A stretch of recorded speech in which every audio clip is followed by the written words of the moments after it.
Astrology అనగానే మనకు గుర్తొచ్చే ఏకైక పేరు వేణుస్వామి. బూర్ది గుమ్మడికాయ ఎందుకు కట్టాలి అంటే రాజయోగం అంటే ఎందుకు గురుగారు? ఎప్పుడు స్టార్ట్ అవుతుంది మనిషి? రాజయోగం అనేటువంటిది డైరెక్ట్గా వాళ్ళ ఉద్యోగాలు ఎక్కడ చేయలే, కొడతనే కుంభస్థలాన్ని కొట్టి వాళ్ళంతా. నువ్వు ఎక్కడైతే విపరీతమైన కష్టాన్ని అనుభవిస్తావు, విడాకులకు మారు పేరు కళకు. కుజదోషం ఉంది, అందుకే పెళ్ళి అవ్వట్లేదు. కుజదోషం ఆడవారికి ఉంటే మగవాళ్ళని కూడా కుజదోషం ఉండే వాళ్ళని చూసుకోవాలి అంటారు, అది తప్పు. ఆడవారికి మాత్రమే కలిగేటువంటి దోషాన్ని, పితృదోషం ఉంటే మగపిల్లలు పుట్టరు. కొన్ని వందల కోట్ల రూపాయలు సంపాదించి సడన్గా జీవితంలో సకలం కోల్పోవడం కూడా. సమస్య నుంచి బయటపడాలంటే ఏం చేయాలి? సో ఇక్కడ దీనికి అంతటికి ప్రధానమైనటువంటి కారణము, కానీ అన్నిటికంటే ముఖ్యము ఇప్పుడు ప్రస్తుతం ఎవరు ఫెయిల్యూర్ అవుతున్నారు, ఎవరు సఫర్ అవుతున్నారు అంటే, రీసెంట్గా మహారాష్ట్ర ముఖ్యమంత్రి ఉప ముఖ్యమంత్రి అజిత్ పవార్ గారు చనిపోయిన తీరును ఏమంటారు సార్? అది ఆయనకు జనరల్గా మూడోసారి ఏలినాటి శని వరకు వస్తుంది అంటే, మీరు 2023కు ముందు కూడా అదే చెప్పినారు. ఈసారి బీఆర్ఎస్ గెలిస్తే కేటీఆర్ని ముఖ్యమంత్రి చేస్తారు కేసీఆర్. నేనేం చెప్పినా అంటే కేసీఆర్ గారి జాతకంలో. నమస్తే, వెల్కమ్ టు హిట్ టీవీ. నేను నరేష్. ఆస్ట్రాలజీ అనగానే మనకు గుర్తొచ్చే ఏకైక పేరు వేణుస్వామి. ఈరోజు వేణుస్వామి గారు మన హిట్ టీవీ టీంతో ఉన్నారు. గురుగారితో మాట్లాడదాం. గురుగారు నమస్కారం. నమస్తే నాన్న. ఓం నమో వెంకటేశాయ. వెంకటాద్రి సమం స్థానం బ్రహ్మాండే నాస్తికించిన వెంకటేశ సమోదేవో న భూతో న భవిష్యతి. ముఖ్యంగా మీరు వచ్చేటప్పుడు చూసినాం గురుగారు, అంటే మెరూన్ కలర్ వస్త్రంతో మీరుండే అలాగే వస్తారు అనుకున్నా. ఇప్పుడు ఇంకో కాస్ట్యూమ్ చేంజ్ చేసుకొని వచ్చినారు, ఇందులో కూడా దానికంటే ఇంకా బాగా కనబడుతున్నారు. బాగా కనిపిస్తున్నా కాబట్టి వేస్తున్నా. అంటే జనరల్గా ఏంటంటే నాకు రెగ్యులర్గా చేంజింగ్ అలవాటు. సో కొన్ని రోజులు మనం ఒక ప్యాటర్న్లో పోయినాం, ఏంటంటే లుంగి అంగి మీద పోయినాము. ఇప్పుడు మనం కుర్తాకు వచ్చినాం. అంటే కొత్తదనం. మనం మాట్లాడుతుంటే కలియుగాన్ని కమాండ్ చేసేది రాహువు అండ్ బగలాముఖి. సో రాహు ఏంటంటే నీట్నెస్కు ప్రాధాన్యత. ఓకే, మన జీవితంలో మనం ఎంత నీట్గా ఉంటే, ఇప్పుడు ఈ జనరేషన్లో చాలామంది నన్ను అడుగుతుంటారు, మేము ఇల్లు కట్టుకోవాలి గురువుగారు, ఇల్లు ముఖ్యమా? నేను ఏం చెప్తా అంటే, ఉద్యోగస్తులైతే ఇల్లు కట్టుకోవాలి. ఓకే, వ్యాపారస్తులైతే లేదా ఇతరత్ర వ్యాపకాలతో బ్రతికే వాళ్ళైతే కారు కొనుక్కోవాలి. ఓకే. ఎందుకంటే మనం ఇల్లు కట్టుకుంటే మన దగ్గరికి సమాజంలో ఉండే 100 మందిలో 99 మందిలో 99 మంది ఇంటికి వస్తారా? రారు. 99 మంది కాకుండా ఒకడే మన ఇంటికి వస్తాడు. కానీ మనం సమాజంలో మనకు తెలిసిన 100 మంది దగ్గరికి మనం పోతాం. కాబట్టి మనకు వాళ్ళ దగ్గరికి వెళ్ళినప్పుడు కారు ముఖ్యం. అంటే ఒక మంచి కారు, ఒక మంచి డ్రెస్సు, ఒక నీట్గా అపియర్, చూడగానే ఒక పాజిటివ్ ఎనర్జీ కనిపించాలి, ఒక మంచి చెప్పులు. సో ఇవి సమాజంలో మనం ఎదుటి వ్యక్తికి మనం చూపించగలుగుతున్నాయి. ఒక మంచి పర్ఫ్యూము, ఎందుకంటే మన దగ్గర జనరల్గా ఇండియన్స్కు స్వెట్ స్మెల్ అనేది వస్తుంది, అంటే చెమట స్మెల్ వస్తుంది. అది రాకుండా ఉండడానికి 2 సార్లు స్నానం చేసి, సో ఇలా ఉండగలిగితే వాళ్ళను ధనము ఆకర్షిస్తుంది. మనం ఆకర్షించడం కాదు, ఓకే, వెరైటీ ధనమే ఆకర్షిస్తుంది. జనరల్గా మనం ధనాన్ని ఆకర్షించాలనే ప్రయత్నం చేస్తాం, కానీ ధనము మనం మంచిగా ఉంటే మన దగ్గరికి ధనమే వస్తుంది. సో కలియుగంలో మనం ఎంత నీట్గా ఉంటే అంత బాగుంటుంది. నువ్వు అబ్జర్వ్ చేస్తే చూడు, పొలిటీషియన్ కానీ, ఎంటర్ప్రెన్యూర్ కానీ, వ్యాపారవేత్తలు కానీ చాలా నీట్గా తయారయ్యి, చాలా ఏమంటారు, వాళ్ళని చూడగానే ఒక పాజిటివ్ వైబ్ వస్తుంది. అవును. సో ఆ పాజిటివ్ వైబ్ ఉండడానికి నేను కూడా ప్రతిరోజు 2 సార్లు స్నానం చేస్తా. ఈవెన్ వేరే దేశాలకు వెళ్ళినా, చలి ప్రదేశంలో అయినా, ఈవెన్ కాశ్మీర్లో ఉన్నా నేను 2 సార్లు స్నానం చేస్తా. ఒక్కొక్కసారి 3 సార్లు స్నానం చేస్తా. డిసెంబర్లో కూడా నేను 2 సార్లు స్నానం చేస్తా. అట్లనే నీట్గా మెయింటైన్ చేస్తా. సో మన వస్త్రధారణ, మన అటెన్షను, మనం ఎదుటి వ్యక్తితో మాట్లాడుతున్న విధానము, మనం అతనికి మనకు ఇస్తున్నటువంటి వైబు చాలా ముఖ్యము. అందుకని సో ఒక కొత్తదనాన్ని, అందుకంటే మనం ఆల్రెడీ గత 15 ఏళ్ళ నుండి ఒకటే ప్యాటర్న్లో వెళ్ళిన. సో అందుకని మన లేటెస్ట్గా లాస్ట్ 2-3 మంత్స్ నుండి చేంజ్ చేసిన. ఏంది, షర్ట్ ప్లేస్లో కుర్తాలు వేస్తున్నా. సో ఇక మీదట ఇంటర్వ్యూలు అన్ని కుర్తాల్లో ఇస్తా. అట్లా. ఓకే. నార్మల్గా చాలామంది, అంటే జనరల్గా అది పెద్ద క్వశ్చన్ ఏం కాదు, కానీ చాలామంది బట్టలు ఒకరోజు వేసుకున్న బట్టలు నెక్స్ట్ డే కూడా వేసుకుంటూ ఉంటారు. దానిపైన ఏం చెప్తారు గురుగారు? అంటే జనరల్గా వాళ్ళు చేసే వృత్తిని బట్టి ఉంటుంది. ఇప్పుడు ఉదాహరణ, మనకు లేబర్ ఉంటారు. లేబర్ అంటే రోడ్డు మీద కరెంటు పని చేసేవాళ్ళు, లేకపోతే RTC driver. వెల్డింగ్ చేసేవాళ్ళు. సో వాళ్ళ స్థాయిని వాళ్ళకి ఎట్లుంటుంది అంటే, కొంతమందికి 2 బట్టలే ఉంటాయి, 2 జతలే ఉంటాయి. ఓకే 2 జతలే ఉన్నప్పుడు బాడీ మీద ఒకటి ఉంటుంది, పిండుకోవడానికి ఒకటి, అట్లా రోజు పిండుకోలేరు వాళ్ళు. సో అందుకని ఏంటంటే కొన్ని రోజులు వాళ్ళు కంటిన్యూగా 2-3 సార్లు వేస్తారు, 3 రోజుల తర్వాత దాన్ని వాష్ చేసుకుంటారు. సో దానికి వేరే నేను అందుకనే ఏం చెప్పినా, నార్మల్ గా అయితే ఉన్నతమైన స్థితిలో ఉన్నా లేకపోతే ఓకే ఖచ్చితంగా ఉన్నతమైన స్థితిలో ఉండేవాళ్ళు ఖచ్చితంగా రోజు కొత్త బట్టలు వేసుకోవాలి. కొత్త బట్టలు ఇన్ ద సెన్స్ పిండినవి, రైట్, పిండినవి వేసుకోవాలి, ఒకసారి వేసుకుని మళ్ళీ వేసుకోవద్దు. సో అది మనకు శాస్త్రం చెప్తుంది. సో అప్పుడే మనకు డబ్బులు ఎక్కువ వస్తాయి. ఇప్పుడు నాకు తెలిసిన కొంతమంది ఉన్నారు, ఓకే చెప్తే నమ్మరు, జబ్బులు ఉన్నోళ్ళు, వాళ్ళు బిజినెస్ మ్యాన్లు కావచ్చు. ఒక స్టార్ హీరో ఉన్నాడు, నాకు బాగా క్లోజ్ ఉన్న ఒక హీరో ఉన్నాడు, తెలుగు హీరో గురించే మాట్లాడుతున్నా. ఓకే ఈ రోజు వాడిన టవల్ సాయంత్రానికి వాడాడు.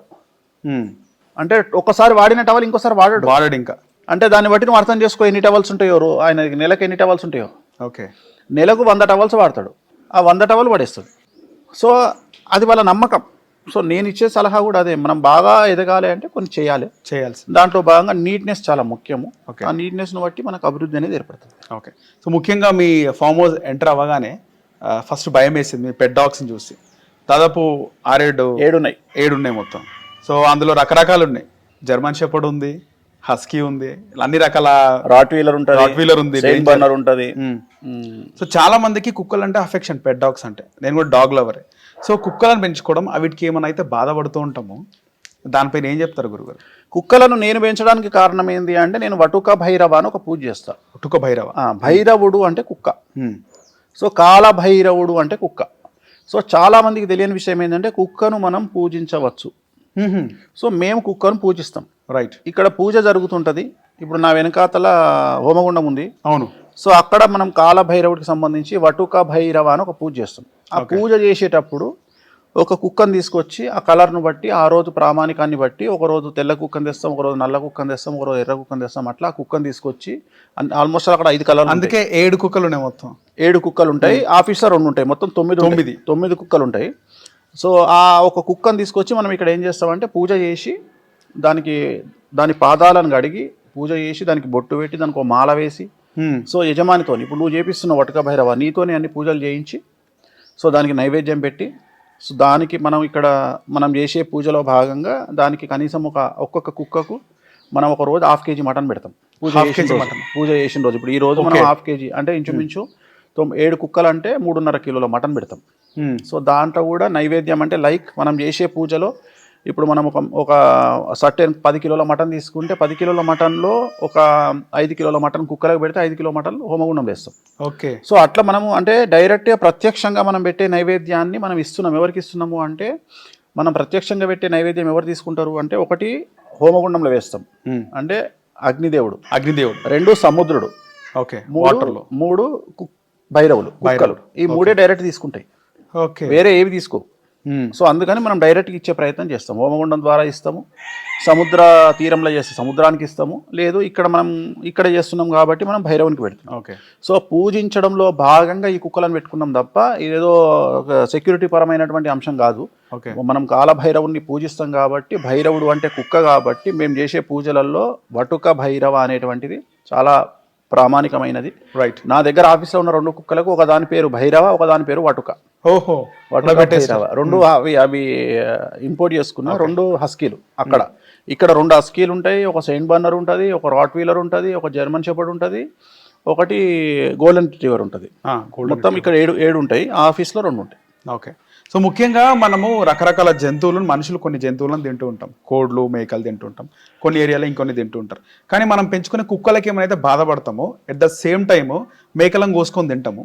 చాలా మంది మాట్లాడే మాట గురుగారు, దీనిపైన ఏం చెప్తారు? కొన్ని జంతువులను మనము ఆహారంగా అంటే ఒక మనిషి వస్త్రధారణను, ఒక మనిషి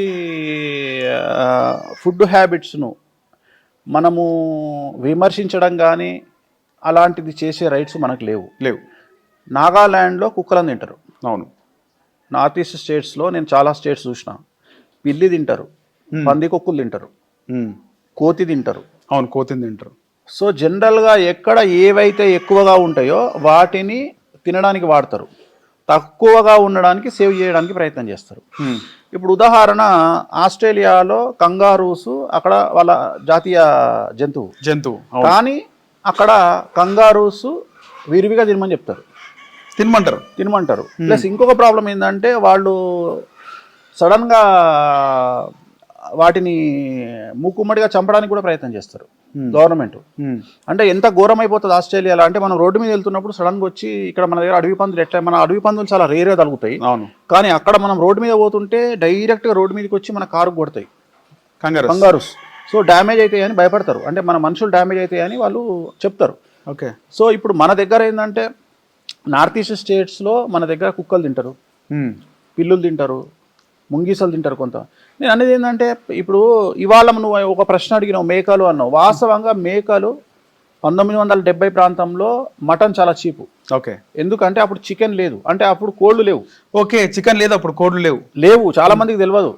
సో అప్పుడు కోళ్ళు అనేటువంటివి కాస్ట్లీ, మటన్ చీప్ అప్పుడు. ఎందుకంటే అప్పుడు గొర్రెలు ఉండేవి, ఎందుకంటే ఊర్లలో చాలా మంది గొర్రెలు పెంచేవాళ్ళు, కానీ కోళ్ళు పెంచేవాళ్ళు లేరు అప్పుడు. ఇప్పుడు చికెన్ పౌల్ట్రీ ఇండస్ట్రీ లేదు అప్పుడు.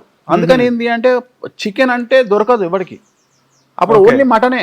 మాంసము అనేటువంటిదే ప్రాముఖ్యత. చాలా మంది వాళ్ళ దేవాలయాల్లో మనము ఇప్పుడు తెలంగాణ కల్చర్లో మాంసము మద్యము అంటే మాంసం అంటే మేక. మరి కోడి ఎందుకు లేదు అంటే కోడికి ఇంపార్టెన్స్ లేదు అప్పుడు, కోడి అప్పుడు లేనే లేదు మనకు. ఓకే. అందుకని ఎక్కువగా ఉన్నటువంటిది మాంసం అంటే మటన్ కాబట్టి అప్పుడు మటన్ తిన్నారు. ఇవాళ పౌల్ట్రీ రంగం అభివృద్ధి చెందినాక ఇప్పుడు మనకు కోడి అంటే తెలుస్తుంది, కానీ వాస్తవంగా కోళ్ళు అప్పుడు లేవు. అప్పుడు ఓన్లీ కోళ్ళు కాలజ్ఞాని కింద లెక్క. కాలజ్ఞానము అంటే పొద్దున 4 గంటలకు అప్పుడు వాచులు లేవు. అవును. నేను 70, 1960, 50, 70, 80 వరకు అప్పుడు పొద్దున 4:30కు కోడి కూస్తే తెల్లారింది అని రైతులు లేచి వాళ్ళ పనులు వాళ్ళు చేసుకొని పొలానికి పోయేవాళ్ళు. ఓకే. సో దాన్ని కోడి ఉన్నా కోసుకొని తినేవాళ్ళు కాదు, దాన్ని ఓన్లీ టైం కోసం మాత్రమే పెట్టేవాళ్ళు. ఇంట్లో ఒక కోడి పెడితే అది పొద్దున్న లేచి అరుస్తుంది, మనకు తెలుస్తుంది సూర్యోదయానికి పూర్వమే అనే ఉద్దేశంతో కోడిని పెడతారు. ఓకే. సో అందుకని కోడిని పెట్టుకుంటారు, కానీ మటన్ తినేవాళ్ళు. ఇప్పుడు ఏమైందంటే పౌల్ట్రీ రంగం వచ్చిన తర్వాత మటన్కు కోళ్లకు విపరీతమైనటువంటి ప్రాముఖ్యత పెరిగింది, అన్ని తింటున్నాము. సో నేను అనే పాయింట్ ఏంటంటే జనరల్గా విచిత్రమైనటువంటి క్యాలిక్యులేషన్ ఉంటుంది. అంటే ఈ తిండి గురించి కానీ, తిండి గురించి ఒక దగ్గర ఒకటి తింటే ఒక దగ్గర ఒకటి తినొద్దు. అంటే ఉదాహరణ ఇప్పుడు హైదరాబాద్లో చేస్తే తప్పు కాదు, లేదా వేరే దగ్గర చేస్తే తప్పు. అట్లనే ఇప్పుడు ఉదాహరణ గోవాల కసినో ఆడొచ్చు, హైదరాబాద్లో ఆడొద్దు. సో ఒక దగ్గర వాళ్ళ అలవాట్లని బట్టి కొంతమంది కుక్కలను తింటారు, కొంతమంది ముంగీసలు తింటారు, కొంతమంది పంది కుక్కలను తింటారు. ఇప్పుడు మన దగ్గర కూడా తెలుగు స్టేట్స్లో కూడా నువ్వు అబ్జర్వ్ చేస్తే ముంగీసలు పడుతుంది, మన పిల్లులు పడుతుంటారు. పిల్లులు పట్టేటోళ్ళు వస్తారు, వచ్చి ఒక ప్రత్యేకమైనటువంటి తెగ ఉంటుంది. వాళ్ళు ఏం చేస్తారంటే పిల్లులు పట్టుకొని ఆ పిల్లులు తింటారు. సో అది వాళ్ళ అలవాటు. రైట్. వాళ్ళ అలవాటు. కొన్ని నాకున్న అవగాహన ప్రకారం కొన్ని దేశాల్లో కాకులను తినే వాళ్ళు ఉన్నారు. సో వాళ్ళ అలవాటు. సో నేను అనేది ఏంటంటే వాళ్ళ హ్యాబిట్స్ను, వాళ్ళ ఆహార సాంప్రదాయాల్ని, ఆహార పద్ధతులని, వస్త్రాధారణ పద్ధతులని విమర్శించే రైట్స్ మనకు లేవు.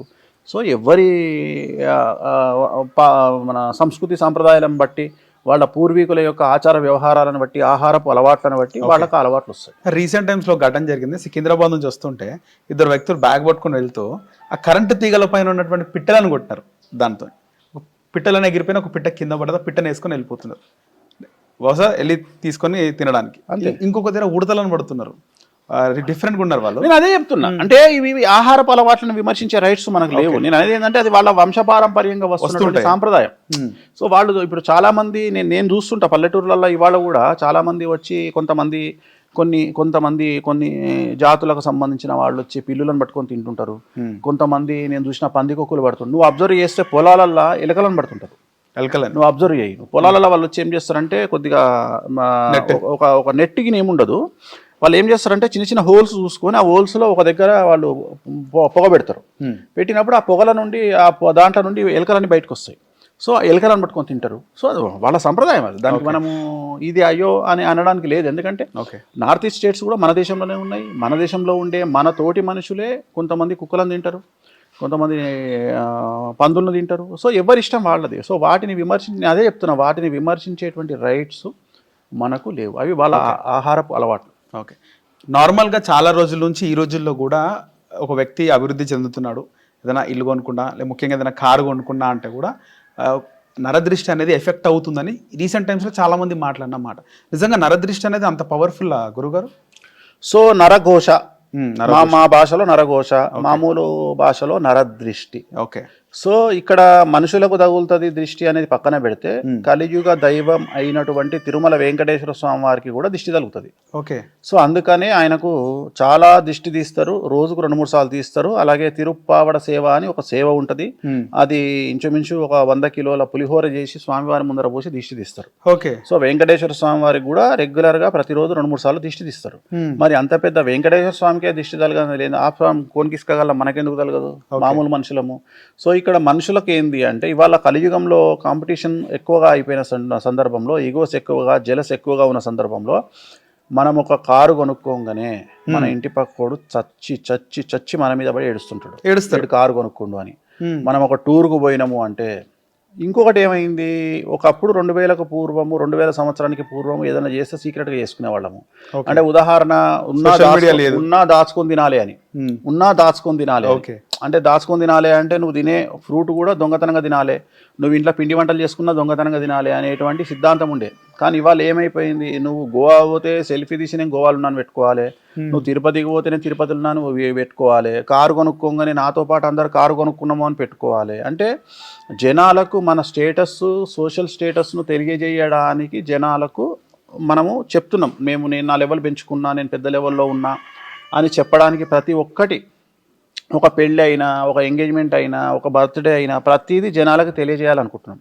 దానిలో భాగంగా ఏం జరుగుతుంది అంటే ఏడుపు అనేది ఎక్కడ వస్తుంది అంటే, నువ్వు బాగా ఎదిగినప్పుడు, కారు కొనుక్కున్నప్పుడు నువ్వు ఎదిగినవా ఎదగలేదా అనేది ఇక్కడ అనవసరం. నువ్వు కారు అప్పు తీసుకొని కొనుక్కున్నావా అనేది వానికి అనవసరం. నువ్వు కారు కొన్నావు వాడు ఏడుస్తాడు, సో నువ్వు మంచిగా తయారైనావు వాడు ఏడుస్తాడు, నువ్వు మంచి బట్టలు వేసుకున్నావు వాడు ఏడుస్తాడు.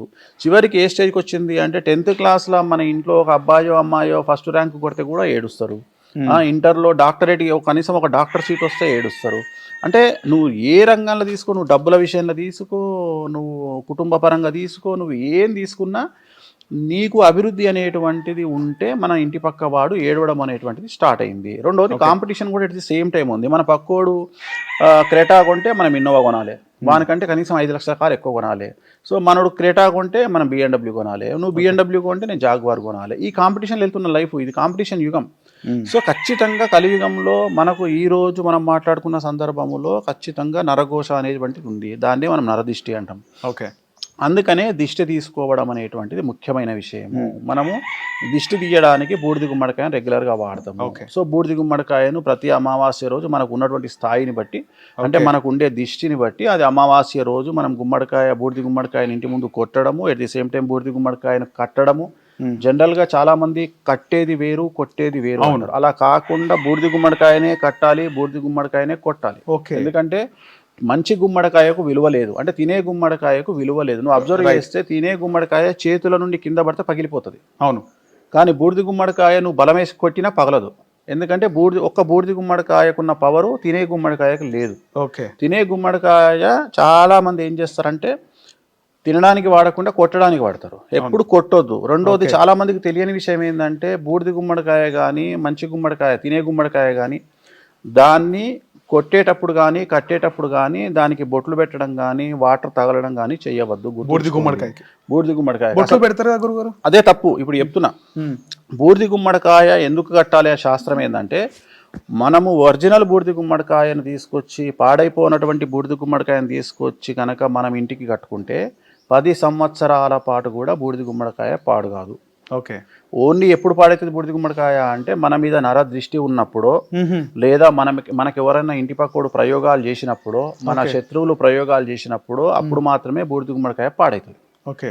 కానీ బూడిద గుమ్మడికాయ త్వరగా పాడవడానికి ప్రధానమైనటువంటి కారణం ఏంటంటే, చాలా మంది ఏం చేస్తారంటే దానికి నామాలు పెడతారు, దానికి గంధం రాస్తారు, అవును, దాంట్లో పసుపు వేస్తారు, నీళ్లు పోస్తారు. బూడిద గుమ్మడికాయకున్న లక్షణం ఏంటంటే నీరు తగిలితే పాడవుతుంది. ఓకే. చాలా మందికి తెలియదు ఈ విషయం.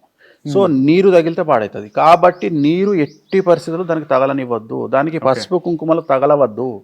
బూడిద గుమ్మడికాయను ముట్టుకోకుండా, బొట్లు పెట్టకుండా డైరెక్ట్గా నెట్లో పెట్టాలి, పైన కట్టేసేయాలి అంతే. కట్టి నీరు తగలని ప్రదేశంలో కట్టాలి. దాన్ని కడితే మీరు అబ్జర్వ్ చేయండి, 5 ఏళ్ళైనా బూడిద గుమ్మడికాయ అట్లనే ఉంటుంది, ఖరాబ్ కాదు. దాన్ని కట్టేదే అందుకని. సో అప్పుడు బూడిద గుమ్మడికాయ ఒకవేళ మనం నిజంగానే వాటర్ తగలకుండా నిజంగానే బూడిద గుమ్మడికాయను కట్టిన సందర్భంలో బూడిద గుమ్మడికాయ నుండి ఒకవేళ ఏదైనా డ్రాప్స్ కింద పడ్డట్టయితే, ఉదాహరణ మనం ఇక్కడ బూడిద గుమ్మడికాయ కట్టినప్పుడు కింద పడుతుంది, అది పాడైపోయినప్పుడు కుళ్ళిపోతుంది. అవును. కుళ్ళిపోయినప్పుడు దాంట్లో నుండి brown colour, red colour water పడుతుంది. సో ఒక్కొక్క కలరు ఒక్కొక్క ఇంపాక్ట్ చూపించుకోవడానికి ఉపయోగపడుతుంది. ఓకే.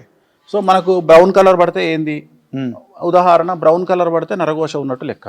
ఓకే. లేదు బ్లాక్ బ్రౌన్ కలిపి పడ్డది అంటే ఏదో ప్రయోగం జరిగినట్టు లెక్క. ఓకే. సో ఇట్లా అంచనా వేయడానికి బూడిద గుమ్మడికాయని కడతాం.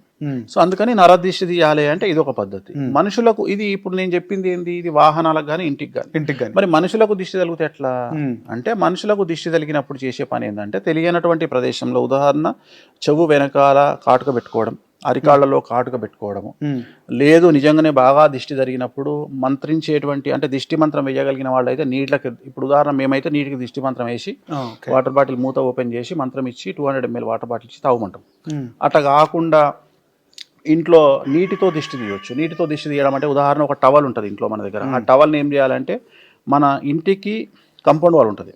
కాంపౌండ్ వాల్కి ఇంటి గోడకు మధ్యలో మనిషి నిలబెట్టి, దిష్టి తగిలిన మనిషి నిలబెట్టి, వాటర్లో ఒక బకెట్లో వాటర్ వేసి, ఆ వాటర్లో ఈ టవల్ని వేసి తీసి ఆ టవల్తో దిష్టి తీయాలి. ఓకే. టవల్తో దిష్టి తీసి ఆ టవల్ తీసుకుపోయి కాంపౌండ్ వాల్ మీద వేయాలి. ఆ వాటర్ ఎట్టేట గారిపోతుంటాయో దిష్టి అట్లా పోతుంది. ఓకే. సో ఇది ఒక పద్ధతి. ఇది కాకుండా ఇంకా ఎక్స్ట్రీమ్ దిష్టి అంటే నల్ల కోడితో తీస్తారు. నల్ల కోడి నల్ల కోడితో దిష్టి తీస్తారు. నల్ల కోడితో దిష్టి తీసి కొంతమంది కోడిని చంపుతారు, కొంతమంది వదిలేస్తారు. వాళ్ళ ఇష్టం అది. సో ఇట్లా తీయొచ్చు. సో నిమ్మకాయలతో తీయొచ్చు, అలాగే కొబ్బరికాయతో తీయొచ్చు. సో దిష్టి తీసే విధానం చాలా తేడా ఉంటుంది. చాలా రకాల కూడా తీస్తారు. ఉప్పు, దొడ్డు కళ్ళుప్పుతో తీస్తారు, సన్నుప్పు కాకుండా కళ్ళుప్పుతో తీస్తారు. సో చాలా రకాల దిష్టిలు తీసే విధానం. ఎక్స్ట్రీము కొద్దిగా డబ్బులు ఖర్చు పెట్టుకునే వాళ్ళు అయితే మేకతో తీస్తారు. సో వాళ్ళ స్థాయిని బట్టి మేకతో తీస్తారు. సో ఇవి చేసుకోవడం వల్ల రెగ్యులర్గా మనకు ఉండేటువంటి దిష్టి దోషం అనేటువంటిది పోయే అవకాశం ఉంది. అన్నిటికంటే ముఖ్యం, దిష్టి తగలొద్దు అంటే ఫస్ట్ చేయాల్సింది బొట్టు పెట్టుకోవాలి. ఓకే. ఏ బొట్టు అయినా పర్లేదు, బొట్టు, రెడ్ బొట్టు, బొట్టు పెట్టుకోవాలి. లేదు బాగా దిష్టి తగులుతుండి బొట్టు పెట్టుకున్నా కూడా అంటే నల్ల బొట్టు పెట్టుకోవాలి. నల్ల బొట్టు ఏం చేయాలంటే, ఏదైనా ఒక దేవాలయంలో హోమం చేస్తుంటారు రోజు. హోమం చేసేటప్పుడు పంతులు గారిని అడిగి ఆ హోమగుండంలో నుండి ఇంత బూడిది, హోమానికి సంబంధించిన బూడిది ఉంటుంది కదా, అది తెచ్చి ఇంట్లో పెట్టుకొని దాంట్లో ఒక నెయ్యి చుక్కేసి ఇట్లా చేతితో రబ్ చేస్తే మొత్తం నల్లగా అవుతుంది. అవును. సో ఆ నల్ల బొట్టు ప్రతిరోజు పెట్టుకోవడం వల్ల ఖచ్చితంగా దిష్టి అనేటువంటిది తగలదు. ఓకే. సో ఇది దిష్టి తగలకుండా ఉండడానికి కొన్ని మార్గాలు. కొంతమంది మెడల్ ఏదైనా నల్లది వేసుకోవచ్చు. నల్లది అంటే అందరికి పడదు. ఇప్పుడు నల్ల దారము అనేటువంటిది అందరికి పడదు. సో అందుకని మనం ఏం చెప్తామంటే, ఇప్పుడు చాలా మంది హీరోయిన్స్ ఉన్నారు, కొంతమంది జాతకరీత్యా నలుపు పడదు. నువ్వు అబ్జర్వ్ చేస్తే కొంతమంది హీరోయిన్ కాళ్ళకు blue colour thread, red colour thread కట్టుకుంటారు. సో ఇప్పుడు లేటెస్ట్గా వచ్చింది ఏంటంటే, దాంట్లో కూడా పాష్ డిజైనర్ వేరు దిష్టి తాళ్ళు వచ్చినాయి, చాలా మందికి తెలియదు. సో వాళ్ళు ఏం చేస్తారంటే దానికి 2 గజ్జలు కడతారు. సో ఆ థ్రెడ్కు 2 గజ్జలు కట్టి, డిజైనర్ వేర్ గజ్జలు కట్టి, blue colour, red colour, pink colour, orange కలర్లో వాళ్ళు థ్రెడ్ ఇస్తారు.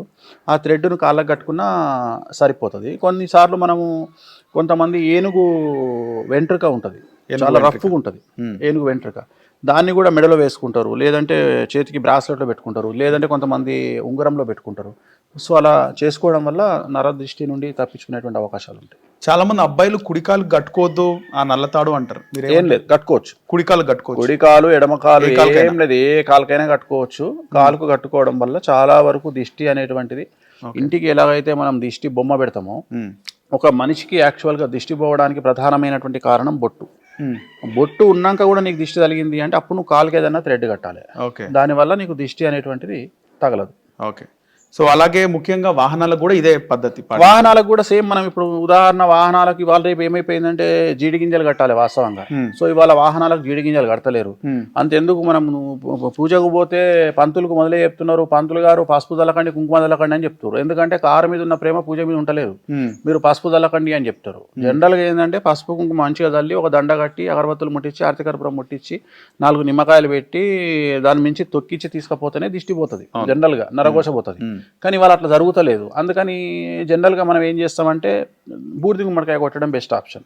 మనకు వీలున్నప్పుడల్లా జనరల్గా దసరాకు మనం వాహన పూజలో కొడతాము. బట్ అట్లా కాకుండా ఎక్కువగా మనకు నరదృష్టి ఉన్నప్పుడు ఏం చేస్తారంటే, చాలా వరకు తమిళనాడు సాంప్రదాయం అబ్జర్వ్ చేస్తే, నువ్వు తమిళనాడులో ప్రతి సెలబ్రిటీ, వాళ్ళు రాజకీయ నాయకులు అవ్వచ్చు, సినిమా వాళ్ళు అవ్వచ్చు, డబ్బున్నోళ్ళు అవ్వచ్చు, పొలిటీషియన్లు అవ్వచ్చు, ఎవరైనా ప్రతి అమావాస్యకు వాళ్ళ ఒక్కొక్క కారుకు ఒక్కొక్క బూడిద గుమ్మడికాయ కొడతారు. సో ఆ సాంప్రదాయాన్ని మనం కూడా తెచ్చుకోవాలి. సో మనం కూడా తెచ్చుకున్నట్లయితే మనకు మంచిది. ఇప్పుడు నేను కూడా నా వాహనాలు ఏమున్నాయో ఆ వాహనాలకు నా ఆఫీస్కు అన్నిటికీ మనము బూడిద గుమ్మడికాయ కొట్టించి ఆ రోజు రాత్రి అమావాస్య రోజు ప్రతి అమావాస్య రోజు రాత్రి బూడిద గుమ్మడికాయ కొట్టించి రివర్స్లో పెట్టాలి. రివర్స్ గుమ్మడికాయ పెట్టి అంటే ఇప్పుడు ఈ చిప్ప ఇటు పెట్టాలి, ఈ చిప్ప ఇటు పెట్టాలి.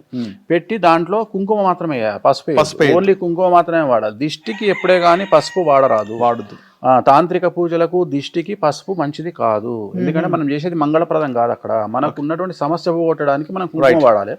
ఆ కుంకుమను మనం దాంట్లో వేయడము వేసి ఏం చేయాలి అంటే దాంట్లో కుంకుమ వేసిన తర్వాత బూడిద గుమ్మడి తడి ఏర్పడుతుంది. తడి ఏర్పడ్డాక ఈ చెయ్యి ఇట్లా పెట్టాలి. పెడితే మన చేతికి ఇట్లా రెడ్ కలర్ అంటుతుంది. అట్లా తీసి ఆ గేట్కు మనం ఇంటికి కొడితే ఆ గేట్కి ఇట్లా ఇంటికి అచ్చు. లేదు కార్ అయితే టైర్ల మీద కొట్టాలి. టైర్ల మీద కొట్టాలి. కొడితే ఏమైతుందంటే దాన్ని అంటుకోవడం వల్ల సాల్వ్ అవుతుంది ప్రాబ్లం. ఓకే. సో అలాగే గురుగారు రీసెంట్ టైమ్స్లో చాలా వరకు రాజయోగం అంటే ఏంది అనేది కూడా చాలామంది మాట్లాడుతున్నారు. అంటే రకరకాల భిన్నాభిప్రాయాలు ఉన్నాయి. అసలు రాజయోగం అంటే ఏంది గురుగారు? ఎప్పుడు స్టార్ట్ అవుతుంది మనిషికి? రాజయోగం అనేటువంటిది రాజు అంటే పాలించేవాడు, రైట్. సో రాజభోగం వేరు, రాజయోగం వేరు. సో ఇక్కడ రాజయోగం గురించి మాట్లాడుకుంటే బ్యూరోక్రాట్స్, ఐఏఎస్, ఐపీఎస్లు, ప్రత్యక్ష ఎన్నికలలో పాల్గొనేటువంటి వాళ్ళు, ఉదాహరణ సర్పంచ్ నుండి మొదలుకుంటే MPTC, ZPTC, MLA, councillor, corporator, MLA, ప్రత్యక్ష రాజకీయాల్లో ఉండేవాళ్ళు. Corporator, councillor, MLA plus elected MLC plus ఎంపీలు, లోక్సభ ఎంపీలు, మినిస్టర్లు ప్లస్ ఐపీఎస్, ఐఏఎస్లు, సో ఓఎస్జీలు, ప్రిన్సిపల్ సెక్రటరీలు, వీళ్ళందరూ కూడా రాజయోగుల కిందకి వస్తారు. రాజయోగులు అంటే ఎవరికైతే పెన్ పవర్ ఉంటుందో, ఎవరికైతే సైన్ పవర్ ఉంటుందో, సంతకం పవర్ ఉంటుందో వాళ్ళందరినీ మనం రాజయోగులుగా భావిస్తాం. సో రాజయోగులు అవ్వాలంటే జాతకంలో రవి ఉచ్చలో ఉండాలి. జాతకంలో ఎవరికైతే రవి 11వ స్థానంలో, 10వ స్థానంలో, లగ్నములో, 2వ ఇంట్లో, 3వ ఇంట్లో, 4వ ఇంట్లో, 5వ ఇంట్లో రవి ఉంటాడో, అలాగే లగ్నాతును ధనుసు లగ్నం కానీ, కర్కాటక లగ్నం కానీ, వృశ్చిక లగ్నం కానీ, మీన లగ్నం కానీ అవుతుందో, కొంతమందికి మీనరాశిలో గురువు ఉంటాడో, అలాగే మకరం, కుంభరాశులలో శని ఉంటాడో, అలాగే కర్కాటక రాశిలో రవి కానీ గురువు కానీ ఉంటాడో, సో ఇలాంటి కొన్ని ప్రత్యేకమైనటువంటి పరిస్థితులలో వాళ్లకు రాజయోగం అనేటువంటిది ఏర్పడుతుంది.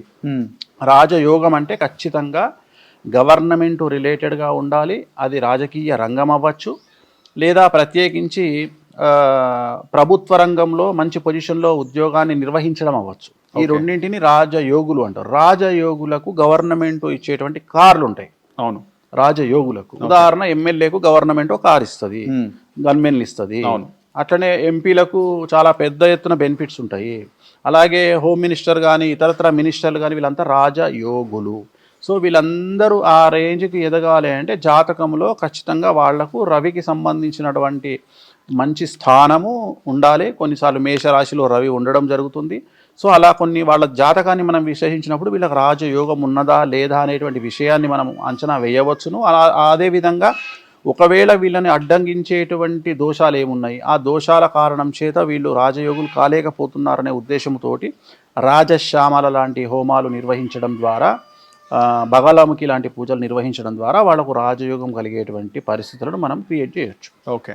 ముఖ్యంగా మీరు అన్నట్టు మరి నామినేటెడ్ పోస్టులు, ఈ నామినేటెడ్ ఎమ్మెల్సీ కానీ లేకపోతే కార్పొరేషన్ చైర్మన్లు కానీ ఇవి రాజయోగానికి సంబంధించినవి కావు. ప్రత్యక్షమైనటువంటి యోగము వేరే. ఇవన్నీ కూడా అవసరం అనుకుంటే రేపు గవర్నమెంట్ వచ్చిన తర్వాత మార్చాలంటే మార్చబడతాయి. అవును. అందుకని రాజయోగుల్లో ఎమ్మెల్యేకు ఉన్నంత ప్రాముఖ్యత ఎమ్మెల్సీకి ఉండదు.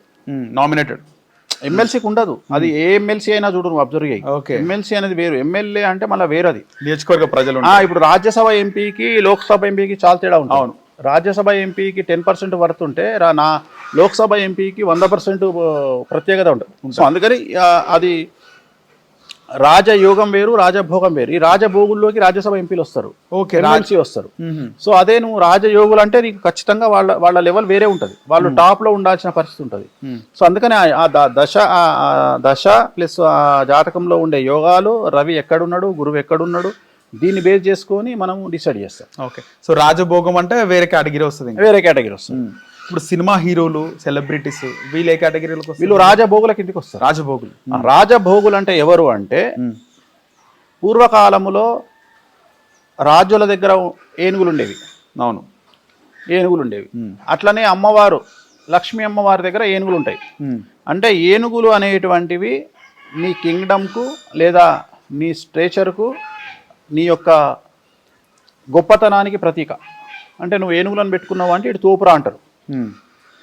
ఏనుగులు ఎప్పుడు పెట్టుకుంటావు అంటే నువ్వు రాజైతే పెట్టుకుంటావు, నీ దగ్గర డబ్బులు ఖర్చు చేయగలిగిన స్తోమత ఉంటే పెట్టుకుంటావు. అదే కలియుగానికి వచ్చినప్పుడు ఏనుగులు ఏవైనాయి?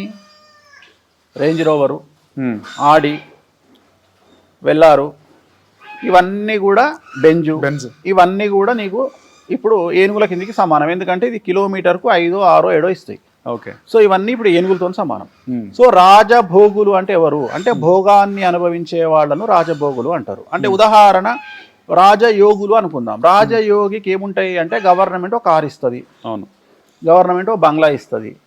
ఒక మినిస్టర్ ఉన్నాడు, మినిస్టర్కి ఏమి ఇస్తుంది గవర్నమెంట్? ఒక బంగ్లా ఇస్తుంది, ఒక ఇల్లు ఇస్తుంది, ఒక గన్మెన్ ఇస్తుంది, సెక్యూరిటీని ఇస్తుంది, లగ్జరీ కార్లు ఇస్తుంది. సో ఇది రాజభోగులు డైరెక్ట్గా తెచ్చుకోగలుగుతారు. అంటే వాళ్ళు బంగ్లా కొనుక్కోగలుగుతారు, వాళ్ళు గన్మెన్లను పెట్టుకోగలుగుతారు, వాళ్ళ కార్లు ఉంటాయి, వాళ్ళకు విలాసాలు ఉంటాయి. సో రాజభోగము అంటే ఎవరైతే రాజు ఎంజాయ్ చేయగలిగిన దాన్ని వీళ్ళు ఎంజాయ్ చేస్తారో వాళ్ళు రాజభోగులు. రాజుకి ఏమేమి ఉంటాయి అంటే లగ్జరీస్ ఉంటాయి. ఆ లగ్జరీస్ ఎవరి దగ్గర అయితే ఉంటాయో వాళ్ళందరూ రాజభోగులు. So almost all Jubilee Hills, Madhapur ఏరియాలో ఉండే వాళ్ళందరూ రాజభోగులు. అంతే. ఎందుకు? జూబ్లీ హిల్స్, మాదాపూర్ ఏరియాలో గజం 3 లక్షలు ఉంటుంది కాబట్టి ఆ ఏరియాలో 1000 గదాల ఇల్లు కొనుక్కుండు అంటే అక్కడనే 30 కోట్లు ఖతమైపోయింది. సో అట్లాంటి వాళ్ళందరూ రాజభోగులే. 30 కోట్ల ప్లాట్ కొనగలిగిన వాడు 10 కోట్లు పెట్టి ఇల్లు కడతాడు, 2 కోట్లు పెట్టి కారు కొనుక్కుంటాడు. సో ఇవన్నీ కూడా రాజభోగం తాలూకా వ్యవహారాలు. రాజభోగము అంటే లగ్జరీ లైఫ్ను లీడ్ చేసేవాడు రాజభోగి. సో రాజభోగికి చదువుతో సంబంధం లేదు, రాజయోగికి చదువుతో సంబంధం. ఓకే. నువ్వు ఒక ఐపీఎస్ కావాలంటే చదువుకోవాలి, ఒక ఐఏఎస్ కావాలంటే చదువుకోవాలి. కానీ నువ్వు ఒక మినిస్టర్ ఉన్నాడు, ఆ మినిస్టర్కు చదువుతో పని లేదు. రైట్, ఖచ్చితంగా. సో రాజభోగి కూడా చదువుతో పని లేదు. రాజభోగి టీవీ ఛానల్ పెట్టొచ్చు, రాజభోగి వ్యాపారం పెట్టొచ్చు, రాజభోగి 100 మంది ఎమ్మెల్యేలను తయారు చేయొచ్చు, ఒక పార్టీ పెట్టొచ్చు. సో రాజభోగి ఏదైనా చేయగలుగుతాడు. అంటే ఇక్కడ నథింగ్ బట్ ఏంటంటే దీన్నే మనం ఒక పరిభాషలో చెప్పాలంటే చదువుకున్నోడు ఉద్యోగం చేస్తాడు, చదువుకున్నోడు ఉద్యోగాలు ఇస్తాడు. రైట్. అంటే నువ్వు వ్యాపారం పెట్టడానికి చదువు అవసరం లేదు, డబ్బులుంటే చాలు. సో ఇలా డబ్బులు ఉన్న వాళ్ళందరినీ మనం రాజభోగులు అంటాం. ఉదాహరణ సినిమా ఇండస్ట్రీలోకి వెళ్ళాలి అంటే ఒక హీరో సూపర్ స్టార్ కావాలి అంటే చదువుతో సంబంధం లేదు, టాలెంట్. ఇప్పుడు మనం తీసుకుంటే మన టాలీవుడ్ ఇండస్ట్రీలో ఉన్న హీరోలను హీరోలో తీసుకుంటే నాకు తెలిసి పీజీ చేసిన వాళ్ళు ఎవరు లేరు. ఓకే. వాళ్ళందరూ ఫాస్ట్ గానే వచ్చేసి అంటే వాళ్ళందరూ కూడా చిన్నప్పటి నుండి వాళ్ళ ఎయిమ్ ఒకటే హీరో కావాలి, అంతే. సో చదువుతో సంబంధం లేదు. వాళ్ళకి ఎంతసేపు ఎక్స్ప్రెషన్, డైలాగ్ డెలివరీ, డిక్షన్ ఇవే ఉంటాయి తప్ప వాళ్ళకు నేను 10th చదివినా, ఇంటర్ చదివినా, డిగ్రీ చదివినా, నేను ఎంట్రన్స్ రాసింది ఇవి లేదు వాళ్ళకు. సో వీళ్ళందరూ కూడా రాజభోగులు. సినిమా ఇండస్ట్రీ ఆల్మోస్ట్ ఆల్ వ్యాపారస్తులు, ఎంటర్ప్రెన్యూర్స్, కంపెనీ ఓనర్స్. నువ్వు చాలామందిని అబ్జర్వ్ చేయి, భారతదేశంలో ఉన్నటువంటి కోటీశ్వరులందరూ కూడా మనం తీసుకుంటే 100% వేసుకుంటే దాంట్లో 87% చదువు లేనివారు, ఉద్యోగం చేయని వారే పైకి వచ్చారు. అంత రాజభోగులే, అంత డైరెక్ట్గా వాళ్ళు ఉద్యోగాలు ఎక్కడ చేయాలి, కొడతనే కుబ్బసాలని కొట్టిరు వాళ్ళంతా. అంటే వాళ్ళకి ఆ ఓపిక ఉంది, అంత కష్టపడ్డారు. There is no development in comfortable zone. Comfortable zone దాటి కొట్లాడితేనే లైఫ్ అనేది దొరుకుతుంది. నువ్వు ఒక సూపర్ స్టార్ హీరో ఇవాళ సూపర్ స్టార్ అయినాక నీకు తెలుస్తుంది, కానీ ఆయన హీరో అవ్వడానికి పడ్డ కష్టాన్ని నువ్వు గుర్తించాలి. అట్లనే ఒక మినిస్టర్ ఉన్నాడు, ఆ మినిస్టర్ అవ్వడానికి నువ్వు అవ్వగానే మినిస్టర్ గొప్ప అనుకుంటావు, కానీ ఆ మినిస్టర్ పడ్డ కష్టాన్ని గుర్తించాలి. సో వాళ్ళు మానసికంగా అనుభవించే కష్టాన్ని గుర్తించాలి, వాళ్ళు ఓటమిలో ఎదుర్కొన్నటువంటి మానసికమైనటువంటి కష్టాన్ని గుర్తించాలి. అట్లనే ఇవాళ ఒక ఛానల్ పెట్టినటువంటి ఓనర్ను మనం ఏదో మాట్లాడుకుంటాం, కానీ ఆ ఛానల్ పెట్టకముందు ఆయన పడ్డ కష్టాన్ని గుర్తించాలి. సో అట్లనే ఒక సినిమా హీరోయిన్, ఒక ఎంటర్ప్రెన్యూర్ అంటే బిజినెస్ మ్యాన్, నువ్వు ఎవరినన్నా తీసుకో, అందరూ కష్టపడి జీవితంలో చాలా కష్టపడి మానసికమైనటువంటి దెబ్బలు తిని, సమాజంలో 10 మందితో దెబ్బలు తిని, మానసికంగా హింసించబడి బయటకు వచ్చి రాజభోగాన్ని చవి చూసిన వాళ్ళే. అంటే నువ్వు ఎక్కడైతే కష్టపడతావో అక్కడ రాజభోగం నిన్ను ఎదుర్కొంటుంది. నువ్వు ఎక్కడైతే విపరీతమైన కష్టాన్ని అనుభవిస్తావో అక్కడ నీకు డబ్బు అధికంగా వస్తుంది. సో ఉద్యోగం చేయడంలో డబ్బు రాదు. ఉద్యోగం కాకుండా కష్టపడి నీ జీవితాన్ని నువ్వు నిలబెట్టుకోగలిగినప్పుడు ఒక వ్యాపారం ద్వారానో, ఇంకో ద్వారానో, లేదా మనసు ద్వారానో, మైండ్ ద్వారానో సంపాదిస్తే డబ్బులు వస్తాయి. సో వీళ్ళందరూ కూడా రాజభోగుల కిందకి వస్తారు. ఓకే. టైం టు టైం పనిచేసిన వాళ్ళు ఎక్కువగా ఫాస్ట్గా సక్సెస్ గారంటారు అంతే కారు. అంటే మీరు అన్నట్టు మీరు అన్న ఈ రాజయోగం రాజభోగం గురించి చూసుకుంటే తెలంగాణ ముఖ్యమంత్రి రేవంత్ రెడ్డికి రెండు వస్తే వర్తిస్తాయి అన్నట్టు అనిపిస్తుంది. అదే రాజయోగికి రాజభోగాలు ఉంటాయి కదా, నేను ఇందాక చెప్పింది అదే. అంటే భోగాన్ని సొంతగా కొనుక్కునే వాళ్ళు ఒకళ్ళు, గవర్నమెంట్ ఇచ్చేది ఒకళ్ళు. గవర్నమెంట్ ఇస్తే రాజయోగి అవుతాడు. ఇప్పుడు ఐఏఎస్ ఉన్నాడు, ఐఏఎస్కు గవర్నమెంట్ కార్ ఇస్తుంది, సో ఆయనకు సెక్యూరిటీ ఇస్తుంది, ఆయన సంతకానికి పవర్ ఉంటుంది. సో ఆయన కొనుక్కోవాల్సిన పని లేదు కార్లు, కానీ బయట ఉన్నాడు కొనుక్కోవాలి. జూబ్లీస్ లో బతికే ఒక బిజినెస్ మ్యాన్ కారు కొనుక్కోవాలి, సెక్యూరిటీ పెట్టుకోవాలి, గన్మెన్లను పెట్టుకోవాలి. సో ఇదంతా ప్రైవేట్ వ్యవస్థ. ఇప్పుడు సీఎం అనే స్థాయి, రాజయోగి స్థాయి, ఆయనకు గవర్నమెంట్ ఆయనకు బంగ్లా ఇస్తుంది, సెక్యూరిటీ ఇస్తుంది, కార్లు ఇస్తుంది. సో అది ఆ యోగమే వేరుంటుంది. కాకపోతే నీ జాతకంలో ఆ యోగం ఉన్నదా లేదా అని అంచనా వేయడానికి గ్రహాల యొక్క కాంబినేషన్ ఉంటుంది. ఒక మామూలు సర్పంచ్గా గెలవాలంటే ఒక గ్రహాల కాంబినేషన్ ఉంటుంది, ఒక ఎమ్మెల్యేగా గెలవాలంటే ఒక గ్రహాల కాంబినేషన్ ఉంటుంది, ఒక మినిస్టర్ కావాలంటే ఒక గ్రహాల కాంబినేషన్ ఉంటుంది, ఒక సీఎం కావాలంటే ఒక గ్రహాల కాంబినేషన్ ఉంటుంది. సో అందరి జాతకాలు ఒకేలా ఉండవు. ఒక్కొక్క జాతకంలో ఉండేటువంటి గ్రహాల సంయోగము, గ్రహాల పొజిషను, ఆ గ్రహాలు ఎక్కడున్నాయి, గురుపుష్య యోగం ఉన్నదా, నీచభంగ రాజయోగం ఉన్నదా, లేకుంటే బుధాదిత్య యోగం ఉన్నదా, గజకేసరి యోగం ఉన్నదా, సో ఏ యోగం ఉన్నది అనే దాన్ని బట్టి ఆ వ్యక్తి ఎంత రీచ్ అవుతాడు. ఒక ముఖ్యమంత్రి స్థానానికి వెళ్తాడా, ఒక పార్టీ ప్రెసిడెంట్గా వెళ్తాడా, లేకపోతే ఒక ఓఎస్డీగా వెళ్తాడా, ఒక కలెక్టర్గా వెళ్తాడా, ఒక ఐపీఎస్ అవుతాడా అనేదాన్ని అతని జాతకంలో ఉండేటువంటి యోగాల్ని బట్టి. ఉదాహరణ, ఇప్పుడు కుజుడు కాంబినేషన్లో స్ట్రాంగ్ ఉన్నాడు అనుకో, వాళ్ళు ఐపీఎస్లు అవుతారు. అదే రవి స్ట్రాంగ్ ఉన్నాడు అనుకో, లేకపోతే రవి గురువులు ఇద్దరు స్ట్రాంగ్ ఉన్నారనుకో, వాళ్ళు ఓఎస్డీలు అయ్యే అవకాశం ఉంటుంది. ఓఎస్డీ అంటే నథింగ్ బట్ ఆ ఓఎస్డీ ఏం చెప్తే మినిస్టర్ అది వింటాడు. అంటే ఇక్కడ మాట జల్తుంది అంటే గురువు స్ట్రాంగ్ ఉండాలి. గురువు స్ట్రాంగ్ ఉంటే మాట జల్తుంది. సో ఆ జాతకాన్ని మనం విశ్లేషించవచ్చు. ఒక మనిషి జాతకాన్ని విశ్లేషించినప్పుడు ఓకే ఈయనకు రవి గురువుల కాంబినేషన్ బాగుంది అన్నప్పుడు మనం అంచనా వేసి ఓకే ఈయన మనకు ఓఎస్డీ లెవెల్ వెళ్తాడు, లేదా ప్రిన్సిపల్ సెక్రటరీ అవుతాడు. సో ఇట్లాంటి కాంబినేషన్స్ ఉంటాయి. ఉదాహరణ, ఒక అమ్మాయికి రవి శుక్రులు ఉన్నారు. రవి శుక్రులు ఉన్నప్పుడు రాజకీయపరమైనటువంటి వ్యవస్థల ద్వారా అమ్మాయి జాతకం బాగుండే అవకాశం ఉంది. ఖచ్చితంగా వాళ్ళు అది వదిలిపెట్టి వేరే రకంగా పోతే వర్కౌట్ కాదు. ఉదాహరణ, రవి శుక్రులు అంటే, రవి అంటే రాజకీయము, శుక్రుడు అంటే సినిమా ఇండస్ట్రీ. అంటే రవి శుక్రుడు ఉన్నటువంటి అమ్మాయిలు ఖచ్చితంగా సినిమా ఇండస్ట్రీ వైపు, రాజకీయాల వైపు మళ్ళీ, లేదా ఇద్దరి వల్ల తమ లైఫ్ని ముందుకు తీసుకెళ్లే అవకాశం ఉంటుంది. వాళ్ళు ఇండస్ట్రీలో లేకున్నా సరే. ఒక అమ్మాయికి శుక్రుడు ఉచ్చలో ఉంటే అయితే అమ్మాయి హీరోయిన్ అవ్వాలి, లేదా అమ్మాయి సినిమా ఇండస్ట్రీకి సంబంధించినటువంటి వ్యక్తికి భారీగా వెళ్ళే అవకాశం ఉంటుంది, లేదా తను ప్రొడ్యూసర్ అయ్యే అవకాశం ఉంటుంది. అట్లనే రవి ఉచ్చలో ఉన్న అమ్మాయి అయితే రాజకీయ నాయకుడి వల్ల పైకి వచ్చేటువంటి అవకాశాలు ఉంటాయి. అట్లనే బుధుడు ఉచ్చలో ఉన్న అమ్మాయి అయితే యాంకర్ అయ్యే అవకాశం ఉంటుంది. ఎందుకంటే యాంకర్లకు గొంతుతో పని ఉంటుంది. బుధుడు అంటే గొంతు, వాయిస్. ఎందుకంటే ఇప్పుడు నువ్వు బాలసుబ్రహ్మణ్యం గారి జాతకం తీసుకుంటే, సింగర్ శ్రేయా ఘోషాల్ జాతకం తీసుకుంటే ఆమెకు బుధాదిత్య యోగం ఉంది, బాలసుబ్రహ్మణ్యం గారికి బుధాదిత్య యోగం ఉంది. అంటే ఎవరికైతే బుధాదిత్య యోగం ఉంటుందో వాళ్ళ వాక్కు అనేటువంటిది చాలా ఇంపార్టెంట్ ఉంటుంది. వాళ్ళ వాక్కు అంటే వాయిస్ అంటారు దాన్ని. ఆ వాయిస్ ద్వారా వాళ్ళకు పేరు ప్రఖ్యాతులు వస్తాయి. అట్లా ఒక మనిషిని మనం అంచనా వేసినప్పుడు వీళ్ళు సినిమా ఇండస్ట్రీలో పైకి వస్తారా, వీళ్ళు వోకల్ ఇండస్ట్రీలో పైకి వస్తారా, వీళ్ళు ఇన్స్ట్రుమెంట్ ద్వారా పైకి వస్తారా, వీళ్ళు క్రీడారంగం ద్వారా పైకి వస్తారా. ఉదాహరణ, రవి శుక్రులు ఉన్నటువంటి మగపిల్లల్ని తీసుకుంటే వాళ్ళు క్రికెట్లను, వాలీబాల్ను, ఇంకే స్పోర్ట్లను మంచి ప్రాముఖ్యత సంపాదించే అవకాశం ఉంటుంది. సో అట్లా మనం అంచనా వేయొచ్చు. ఒక వ్యక్తి జాతకాన్ని విశ్లేషించినప్పుడు వాళ్ళు ఏ స్థాయికి వెళ్తారు, ఆ గ్రహాల యొక్క కారణం ఏంది అని తెలుసుకునే అవకాశం ఉంటుంది. రైట్. మీరు రీసెంట్గా ఎన్నికల తర్వాత మీరు ఒక మాట చెప్పడం జరిగింది. 2 తెలుగు రాష్ట్రాల ముఖ్యమంత్రుల్లో ఒకరు ముఖ్యమంత్రి అవ్వడానికి కోట్ల రూపాయలు ఖర్చు పెట్టి పూజ చేసినారని మీరు చెప్పారు. అంటే గత 2019కి ముందు ఉన్న తెలుగు ముఖ్యమంత్రులు, ఇప్పుడున్న తెలుగు ముఖ్యమంత్రులు 4 జాతకాలు మీరు చూసుకుంటే 4 ఎవరో ఒకరు మీరు గతంలో చూడడం జరిగిందా, వీళ్ళు మళ్ళీ ముఖ్యమంత్రి అవుతారు లేదా వీళ్ళకి యోగం ఉంది అని? కామన్ అది. ఇప్పుడు ఒక ముఖ్యమంత్రి ఓడిపోయిండు అనగానే అందరితో అయిపోదు లైఫ్. ఏ ముఖ్యమంత్రి అయినా గుర్తుంచుకోవాల్సింది ఏంటంటే, అక్కడ మనం చూసేది ఏంటంటే వయస్సును బట్టి ముఖ్యమంత్రి ఉండడా అని చూస్తాం. బట్ ఆయన లేకపోతే ఆయన జనరేషన్ ఆగదు కదా. ఒక ముఖ్యమంత్రి కొడుకు ఇమీడియట్ గా ఇంకో ముఖ్యమంత్రి అవుతాడు. సో ఇక్కడ విషయం ఏంటంటే, ఈ రోజు రాత్రి అయింది అంటే రేపు తెల్లవారుతుంది. సో అట్లనే ఇవాళ ఓడిపోయిన ముఖ్యమంత్రి ఇవాళ మాజీ ముఖ్యమంత్రి రేపు ముఖ్యమంత్రి అవుతాడు, రేపు ఇవాళ ముఖ్యమంత్రి రేపు మాజీ ముఖ్యమంత్రి అవుతాడు. కామన్ అన్నట్టు ఇది జాతకంలల్లో ఉంటుంది. జాతకమే కాదు ఇక్కడ. కాకపోతే ఇక్కడ మనం ఆలోచించేది ఏం ఆలోచిస్తామంటే, కంటిన్యూగా 2వసారి ముఖ్యమంత్రి అవుతాడా కాడా అనేది పెద్ద విషయం తప్ప ముఖ్యమంత్రి అవ్వడం పెద్ద విషయం కాదు ఇక్కడ. ఇవాళ రేవంత్ రెడ్డి గారు ముఖ్యమంత్రి అయిపోయింది, అక్కడ అయిపోయింది. బట్ ఆయన 2వసారి ముఖ్యమంత్రి అవుతాడా కాడా అనేది ఇక్కడ క్వశ్చన్. దీని మీద ఏం ఆధారపడి ఉంటుంది? కాంగ్రెస్ పార్టీ వస్తుందా రాదా, వచ్చినప్పుడు రేవంత్ రెడ్డి గారు అవుతారా కారా, లేకుంటే ఇంకేమైనా కాంట్రవర్సీస్ ఉంటాయా, అది మనం ఆలోచన చేస్తాం.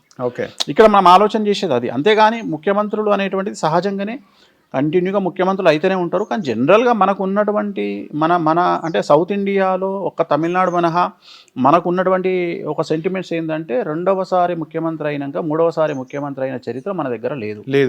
కంటిన్యూగా నేను చెప్పేది అంటే 10 సంవత్సరాలు పాలించిన ముఖ్యమంత్రి మన తెలుగు రాష్ట్రాలలో లేడు. ఈవెన్ 10 సంవత్సరాలు కంప్లీట్ చేసిన ముఖ్యమంత్రి కూడా లేడు. ఒకవేళ ఇంతకుముందు చేసిన ముఖ్యమంత్రుల పేర్లు ఎవరి తీసుకున్నా కనీసం 6 నెలలు తక్కువ చేసిరు తప్ప, అంటే 2 సంవత్సరాలకు 2 టర్ములకు అంటే 10 సంవత్సరాలకు 9 సంవత్సరాలు 5 నెలలు 6 నెలలకు అయిపోయింది తప్ప 10 years కంప్లీట్ చేయలేదు. 10 years కంప్లీట్ చేసినటువంటి ముఖ్యమంత్రులు తెలుగు రాష్ట్రాలలో లేరు, ఎవరు లేరు ఇప్పటి వరకు. అది ఎందుకో సెంటిమెంట్ గా అది అట్లా కంటిన్యూ అవుతుంది. సో నాకు తెలిసి అది కంటిన్యూ అయ్యే అవకాశం అయితే ఉండకపోవచ్చు, ఇక మీద కూడా ఉండకపోవచ్చు. అంటే నేను అనేది టెన్యూర్, నేను పూర్తి టెన్యూర్ చెప్తున్నా, అంటే 10 సంవత్సరాలు అని చెప్తున్నా. అంటే 10 సంవత్సరాలకు 2 నెలలు తక్కువైనట్టే కదా. 10 సంవత్సరాలకు 2 నెలలు తగ్గినట్టే కదా. అది నేను చెప్పాను. మీరు 2023కు ముందు కూడా అదే చెప్పినారు. ఈసారి బీఆర్ఎస్ గెలిస్తే కేటీఆర్ ని ముఖ్యమంత్రి చేస్తాడు కేసీఆర్ గెలిస్తే అన్న. అంటే నేను అక్కడ నేను ప్రిడిక్ట్ చేయలేదు. నేను అసలు మీరు అప్పటికే 10 years కంప్లీట్ కాదు ఇంకా ఫిక్స్ అయ్యి అది చెప్పిన. నేనేం చెప్పినా అంటే కేసీఆర్ గారి జాతకంలో 10 సంవత్సరాలు కంప్లీట్ చేసుకునే యోగం లేదు. సో అది కూడా లేదు. ఆయన కూడా నాకు తెలిసి 6 నెలల ముందు ఎలక్షన్లకు పోయారు కాబట్టి, సో అప్పుడు డిసెంబర్లో ఎలక్షన్లు అయినాయి. సో అదే జనరల్గా బేసిక్గా మనం అంచనా వేసేది 2018లో పోయినాయి. కొన్ని సెంటిమెంట్స్ ఉంటాయి, కొన్ని జాతకాలు ఉంటాయి. సో సహజం అవి. గురుగారు, చాలా మందికి కాలసర్ప దోషం వల్ల పెళ్లిళ్ళు అవ్వవు, దోషానికి శ్రీకాళహస్తి పోవాలని అంటారు. సరే, కాలసర్ప దోషం అంటే ఏంది, నివారణ ఏ విధంగా ఉంటుంది? సో అంటే జనరల్గా వేరే వాళ్ళు జ్యోతిష్కులు నేను చెప్పే జ్యోతిషానికి తేడా ఏంది అంటే, నేను జనరల్గా నేను ఏదైనా కానీ జనాలకు అర్థమయ్యే విధంగా చెప్తా. ఇప్పుడు ఉదాహరణ తీసుకుందాము. సో ఇప్పుడు కాలసర్ప దోషం అంటే ఏంటంటే, ఇప్పుడు నేను మీకు ఎగ్జాంపుల్తో సహా చెప్తా. ఇప్పుడు కేతువు రాహువు మధ్యన, ఇప్పుడు ఉదాహరణ ఇప్పుడు ఇది ఉంది, ఇది చూడు. ఓకే, ఇక్కడ మనకు రాహు ఉన్నాడు, సో ఇక్కడ కేతు ఉన్నాడు, రైట్. సో దీన్ని రాహుకేతువుల మధ్యలో మిగిలిన గ్రహాలన్నీ శుక్రుడు, బుధుడు, రవి, కుజుడు, చంద్రుడు, శని, సో ఆల్మోస్ట్ ఆల్ నువ్వు అబ్జర్వ్ చేస్తే అన్ని వచ్చేసినాయి, మనకు మొత్తం వచ్చేసినాయి. సో ఇప్పుడు దీన్ని బట్టి దీని అంటే ఏమంటారు అంటే, రాహుకేతువుల మధ్యన మిగిలిన గ్రహాలు బంధింపబడడాన్ని కాలసర్ప దోషం అంటారు. ఓకే. సో ఇప్పుడు ఈ సంవత్సరం మనకు అది 2 నెలలు వస్తుంది, ఈ సంవత్సరం. సో ఎవరెవరికైతే ఇప్పుడు నేను మాట్లాడిన విధంగా వాళ్ళు ఈ టైంలో పుడతారో వాళ్ళందరి జాతకంలో కాలసర్ప దోషం ఉన్నట్లు లెక్క. ఈ 2 months పీరియడ్ లో 2 months పీరియడ్ లో, అంటే మనకు అది జూన్ లో వస్తుంది, ఈ సంవత్సరం 2026 జూన్ లో వస్తుంది. ఓకే. సో జూన్ లో మనకి ఏమొస్తుంది, సవ్యకాల సర్పదోషం అంటాం దాన్ని. అంటే మనకు 2 రకాల సర్పదోషాలు ఉంటాయి. రాహు కేతువుల మధ్యన, ఇప్పుడు రాహు కేతువు మధ్యన మిగిలిన గ్రహాలు బంధింపబడి ఉన్నాయి కాబట్టి దీన్ని సవ్యకాల సర్పదోషం అంటారు. ఒకవేళ కేతువు రాహు మధ్యన మిగిలిన గ్రహాలు బంధింపబడి ఉంటే దాన్ని అపసవ్యకాల సర్పదోషం అంటారు. సో దీన్ని కాలసర్పదోషం అంటాం. సో కాలసర్పదోషం అనేటువంటిది జనరల్ గా మనకి ఏం చేస్తుంది అంటే, ఇక్కడ కాలము అంటే దాని అర్థం ఏంటి అంటే సమయము అని అర్థం. కాలము అంటే సమయం, రైట్. సర్పము అంటే సర్పం, మనకు తెలుసు ఆ విషయం. సో కాల సర్పము అంటే సమయానికి పట్టే సర్పము, అంటే మన జీవితానికి పట్టే సర్పాన్ని కాలసర్ప దోషం అంటాం. అంటే ఉదాహరణ, కొంతమంది వాళ్ళ జీవితంలో నీకు బాగా అర్థమైతే అనుకోకుండా ఒక రోజు అనుకుంటా, ఐ థింక్ అదేదో సినిమా వస్తుంది, చార్మి సినిమా ఉంటుంది, జయవర్ బాబు సినిమా. దాంట్లో హీరోయిన్ ఒక రోజు స్కిప్ అవుతుంది, ఆమె డ్రగ్స్ తీసుకొని ఒక డే స్కిప్ అవుతుంది. ఆమెకు తెలియదు, తెల్లారంటే 12వ తారీఖు నాడు రాత్రి పడుకున్న మనిషి 14 మార్నింగ్ లేస్తుంది, మధ్యలో 13 మిస్ అవుతుంది. అవును, అంటే వేస్ట్ అయిపోయింది ఆ డే ఆమె జీవితంలో. అట్లనే కాలసర్ప దోషం ఉండే వాళ్ళ లక్షణం ఏంటి అంటే, ఉదాహరణ ఒక వ్యక్తి 18 సంవత్సరాలకో 20 సంవత్సరాలకో స్టార్ట్ చేస్తే 25 సంవత్సరాలు కంప్లీట్ అయ్యేటప్పటికి 5 సంవత్సరాల లోపు, 20 నుండి 25 సంవత్సరాల మధ్యన ఇప్పుడు నువ్వు ఉన్నావు. ఇప్పుడు నీకు ఎంత వయసు? 28-29. సో నువ్వు ఎక్కడనో దగ్గర 22కో 23కో నీ లైఫ్ స్టార్ట్ చేసి ఉంటావు కదా. స్టార్ట్ చేసినప్పుడు ఈ 5 ఏళ్లలో నీకు డెవలప్మెంట్ అనేది కనిపిస్తుంది కదా. అంటే పలాని నరేష్ ఏం చేసిండా అంటే, సార్ నేను 23 గురువు గారు ఈ పని స్టార్ట్ చేసిన, 25కి ఇక్కడికి వచ్చిన సార్, ఇగో 23లో నాకు 2 వీలర్ ఉండే, 25లో నాకు 20, ఇప్పుడు 28 ఏళ్ళకు నాకు కారు ఉంది సార్, నేను అప్పుడు సింగిల్ బెడ్రూమ్ ఇల్లు కొనుక్కున్నా సార్, ఇప్పుడు డబుల్ బెడ్రూమ్ ఇల్లు కొనుక్కున్నా సార్, ఆ రోజు నా బ్యాంక్ బ్యాలెన్స్ ఒక 5 లక్షలు సార్, ఇవాళ నా బ్యాంక్ బ్యాలెన్స్. అంటే నువ్వు చెప్పుకోవడానికి ఈ 5 ఏళ్లలో నీ లైఫ్ గ్రాఫ్ ఇట్లా పెరిగింది కదా, రైట్. సో ఇలా పెరగకుండా ఇలా కంటిన్యూ అవ్వడం కాలసర్పదోషం. ఓకే, అంటే నీ ఎక్కడ వేసిన గొంగలి అక్కడ ఉండడమే అనేటువంటి కాలసర్పదోషం. డెవలప్మెంట్ ఉండదు ఉండదు. కానీ కొంతమంది డెవలప్ అయినా కూడా వాళ్ళకు నేను అదే చెప్తున్నా. ఇప్పుడు ఉదాహరణ ఎట్లుంటుంది అంటే ఈ కాలసర్ప దోషంలో ఒకటి ఇలా వెళ్ళడం, రెండోది ఇలా వెళ్ళి ఇలా రావడం. ఓకే, అంటే ఉదాహరణ జీవితంలో ఏమీ లేని వ్యక్తి డబ్బు సంపాదించి 10 కోట్లు సంపాదించి కింద పడిపోవడం కాలసర్ప దోషం. రైట్. సో ఇలా రకరకాలుగా ఉంటాయి కాలసర్ప దోషం. అంటే ఉదాహరణ ఫ్యామిలీ మొత్తం యాక్సిడెంట్లు అవ్వడం. అంటే ఒకటే ఫ్యామిలీ, ఇప్పుడు మనం వింటుంటాం, మనం ఏదో దర్శనానికి పోయి వస్తున్నారు, సడన్గా అనుకోకుండా యాక్సిడెంట్ అయ్యి ఫ్యామిలీ చనిపోయింది, కాలసర్ప దోషం. సో మగపిల్లలు పుట్టి చనిపోవడం, అలాగే మగపిల్లలు ఆటిజంతో పుట్టడం, అలాగే భార్యాభర్తలు విడిపోవడం, ఓకే, అలాగే క్యాన్సర్ వల్ల చనిపోవడం. ఇప్పుడు క్యాన్సర్ వల్ల 70 ఏళ్ళకి చనిపోవడం వేరు, క్యాన్సర్ వల్ల 50 ఏళ్ళకి చనిపోవడం వేరు. 50 ఏళ్ళు అంటే యంగ్ స్టేజ్ ఈ జనరేషన్లో. సో 50 ఏళ్లకు క్యాన్సర్ వల్ల చనిపోవడం కాలసర్ప దోషం.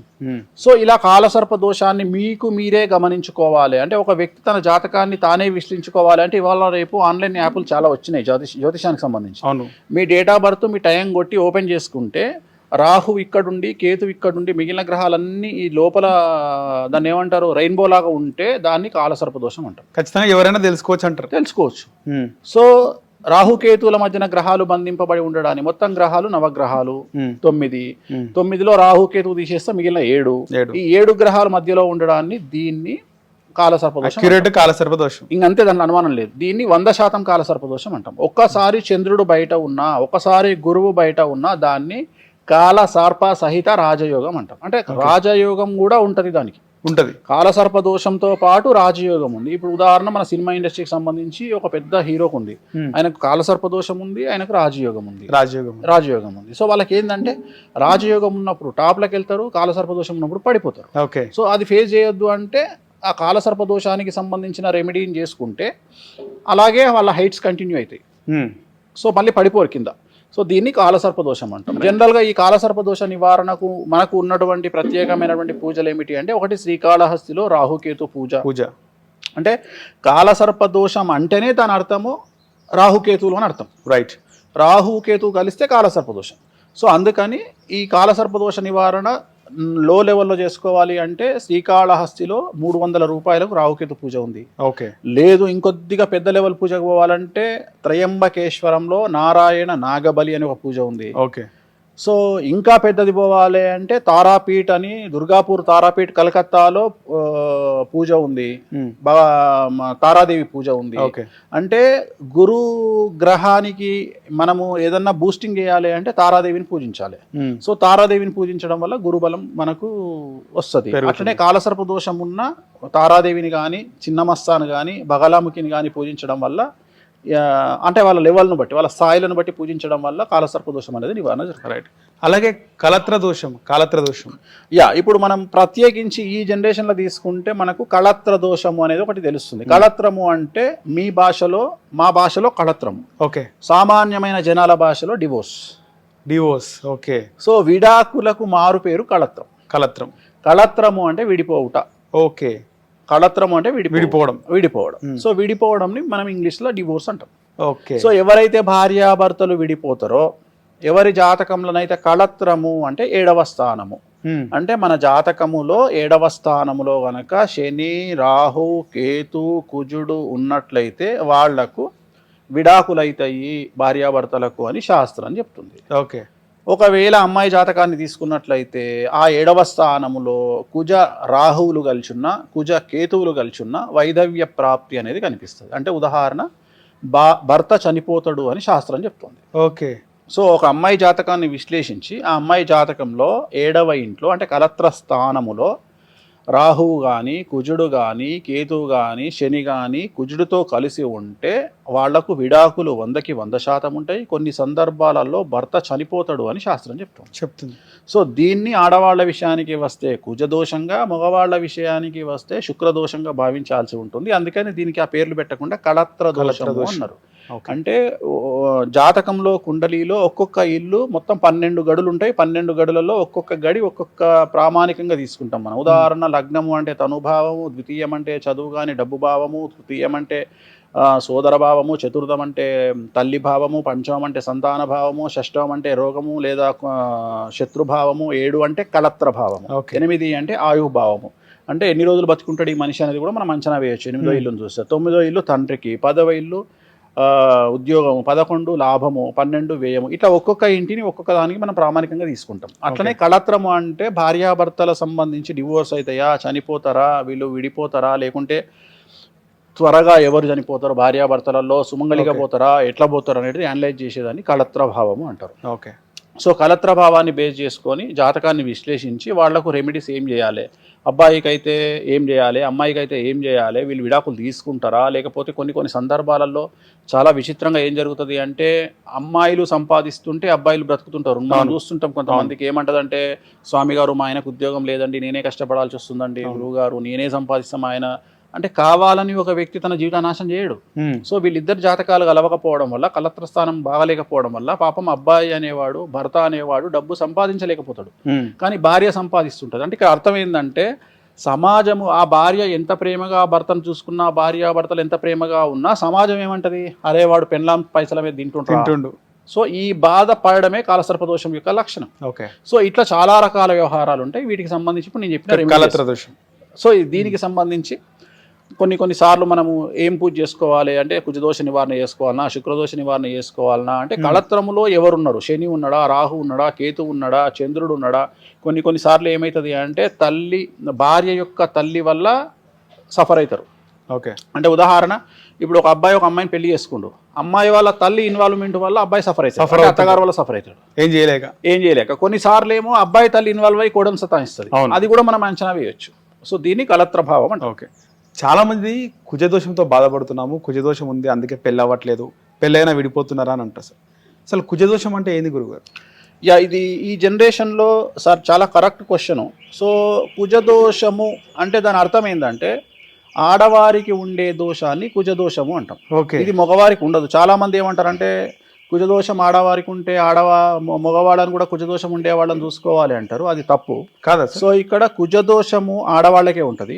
ఈ కుజదోషము అనేటువంటిది ఎలా చూసుకోవాలి అంటే, ఇందాక మనం ఎట్లయితే కాలసర్ప దోషాన్ని చూసుకోవాలని చెప్పినామో అట్లనే కుజదోషాన్ని కూడా ఎట్లా చూసుకోవాలి అంటే, లగ్నంలో కుజుడున్న అమ్మాయికి 2వ ఇంట్లో, 4వ ఇంట్లో, 6వ ఇంట్లో, 7వ ఇంట్లో, 8వ ఇంట్లో, 10వ ఇంట్లో, 12వ ఇంట్లో కుజుడు ఉన్నట్లయితే దాన్ని కుజదోషం అంటాము. అలాగే కుజుడితో పాటు రాహు ఉన్నా, కేతు ఉన్నా, కుజుతో పాటు శని ఉన్నా, శని దృష్టి కుజుడి మీద ఉన్నా దీన్ని కుజదోషము అంటాం. కుజదోషము అనేటువంటిది 66 రకములుగా ఉంటుంది. కుజదోషము విడాకులనియొచ్చు, త్వరగా పెళ్లినియొచ్చు, లేటుగా పెళ్లినివ్వచ్చు, భర్త చనిపోవచ్చు, సంతానం లేకపోవచ్చు, అత్తగారితో దూరంగా ఉండొచ్చు, తల్లిగారితో దూరంగా ఉండొచ్చు. అంటే ఒక అమ్మాయికి కుజదోషం 66 రకాలుగా ఉంటుంది. దాని స్థాయిని బట్టి మనం ఎలాంటి పూజ చేయాలి అనేది నిర్ధారణకు వస్తాము. కొంతమందికి 3 పెళ్లిళ్ళు ఉండొచ్చు, కొంతమందికి 2 పెళ్లిళ్ళు ఉండొచ్చు. ఓన్లీ కుజదోషం అనేది అమ్మాయిలకు మాత్రమే ఉంటుంది, అబ్బాయిలకు కుజదోషం అబ్బాయిలకు ఉండదు. కుజదోషం అనేది అబ్బాయిలకు ఉండదు. అబ్బాయిలకు శుక్రదోషం ఉంటుంది, అమ్మాయిలకు కుజదోషం ఉంటుంది. మాంగళ్యం ఎవరికైతే ఉంటుందో వాళ్లకు కుజదోషం ఉంటుంది. స్పర్మ్ కౌంట్ ఎవరికైతే ఉంటుందో వాళ్లకు శుక్రదోషం ఉంటుంది. మగవాళ్లకు శుక్రకణాలు ఉంటాయి కాబట్టి శుక్రదోషం ఉంటుంది, ఆడవారికి మాంగళ్యం ఉంటుంది కాబట్టి కుజదోషం ఉంటుంది. సో కుజదోషం తెలుసుకోవాలి అంటే మీకు మీరే వ్యక్తిగతంగా ఒక ఆన్లైన్లోకి వెళ్ళిపోయి మీ డేట్ ఆఫ్ బర్త్ టైం కొడితే మీ లగ్నంలో కానీ, మీ 2వ స్థానంలో కానీ, మీ 4వ స్థానంలో కానీ, మీ 6వ స్థానంలో కానీ, 7వ స్థానంలో కానీ, 8వ స్థానంలో కానీ, 10వ స్థానంలో కానీ, 12వ స్థానంలో కానీ మీ జాతకంలో కుజుడు ఉన్నట్లయితే మీకు కుజదోషం ఉన్నట్లు మీరు నిర్ధారణకు రావాల్సి ఉంటుంది.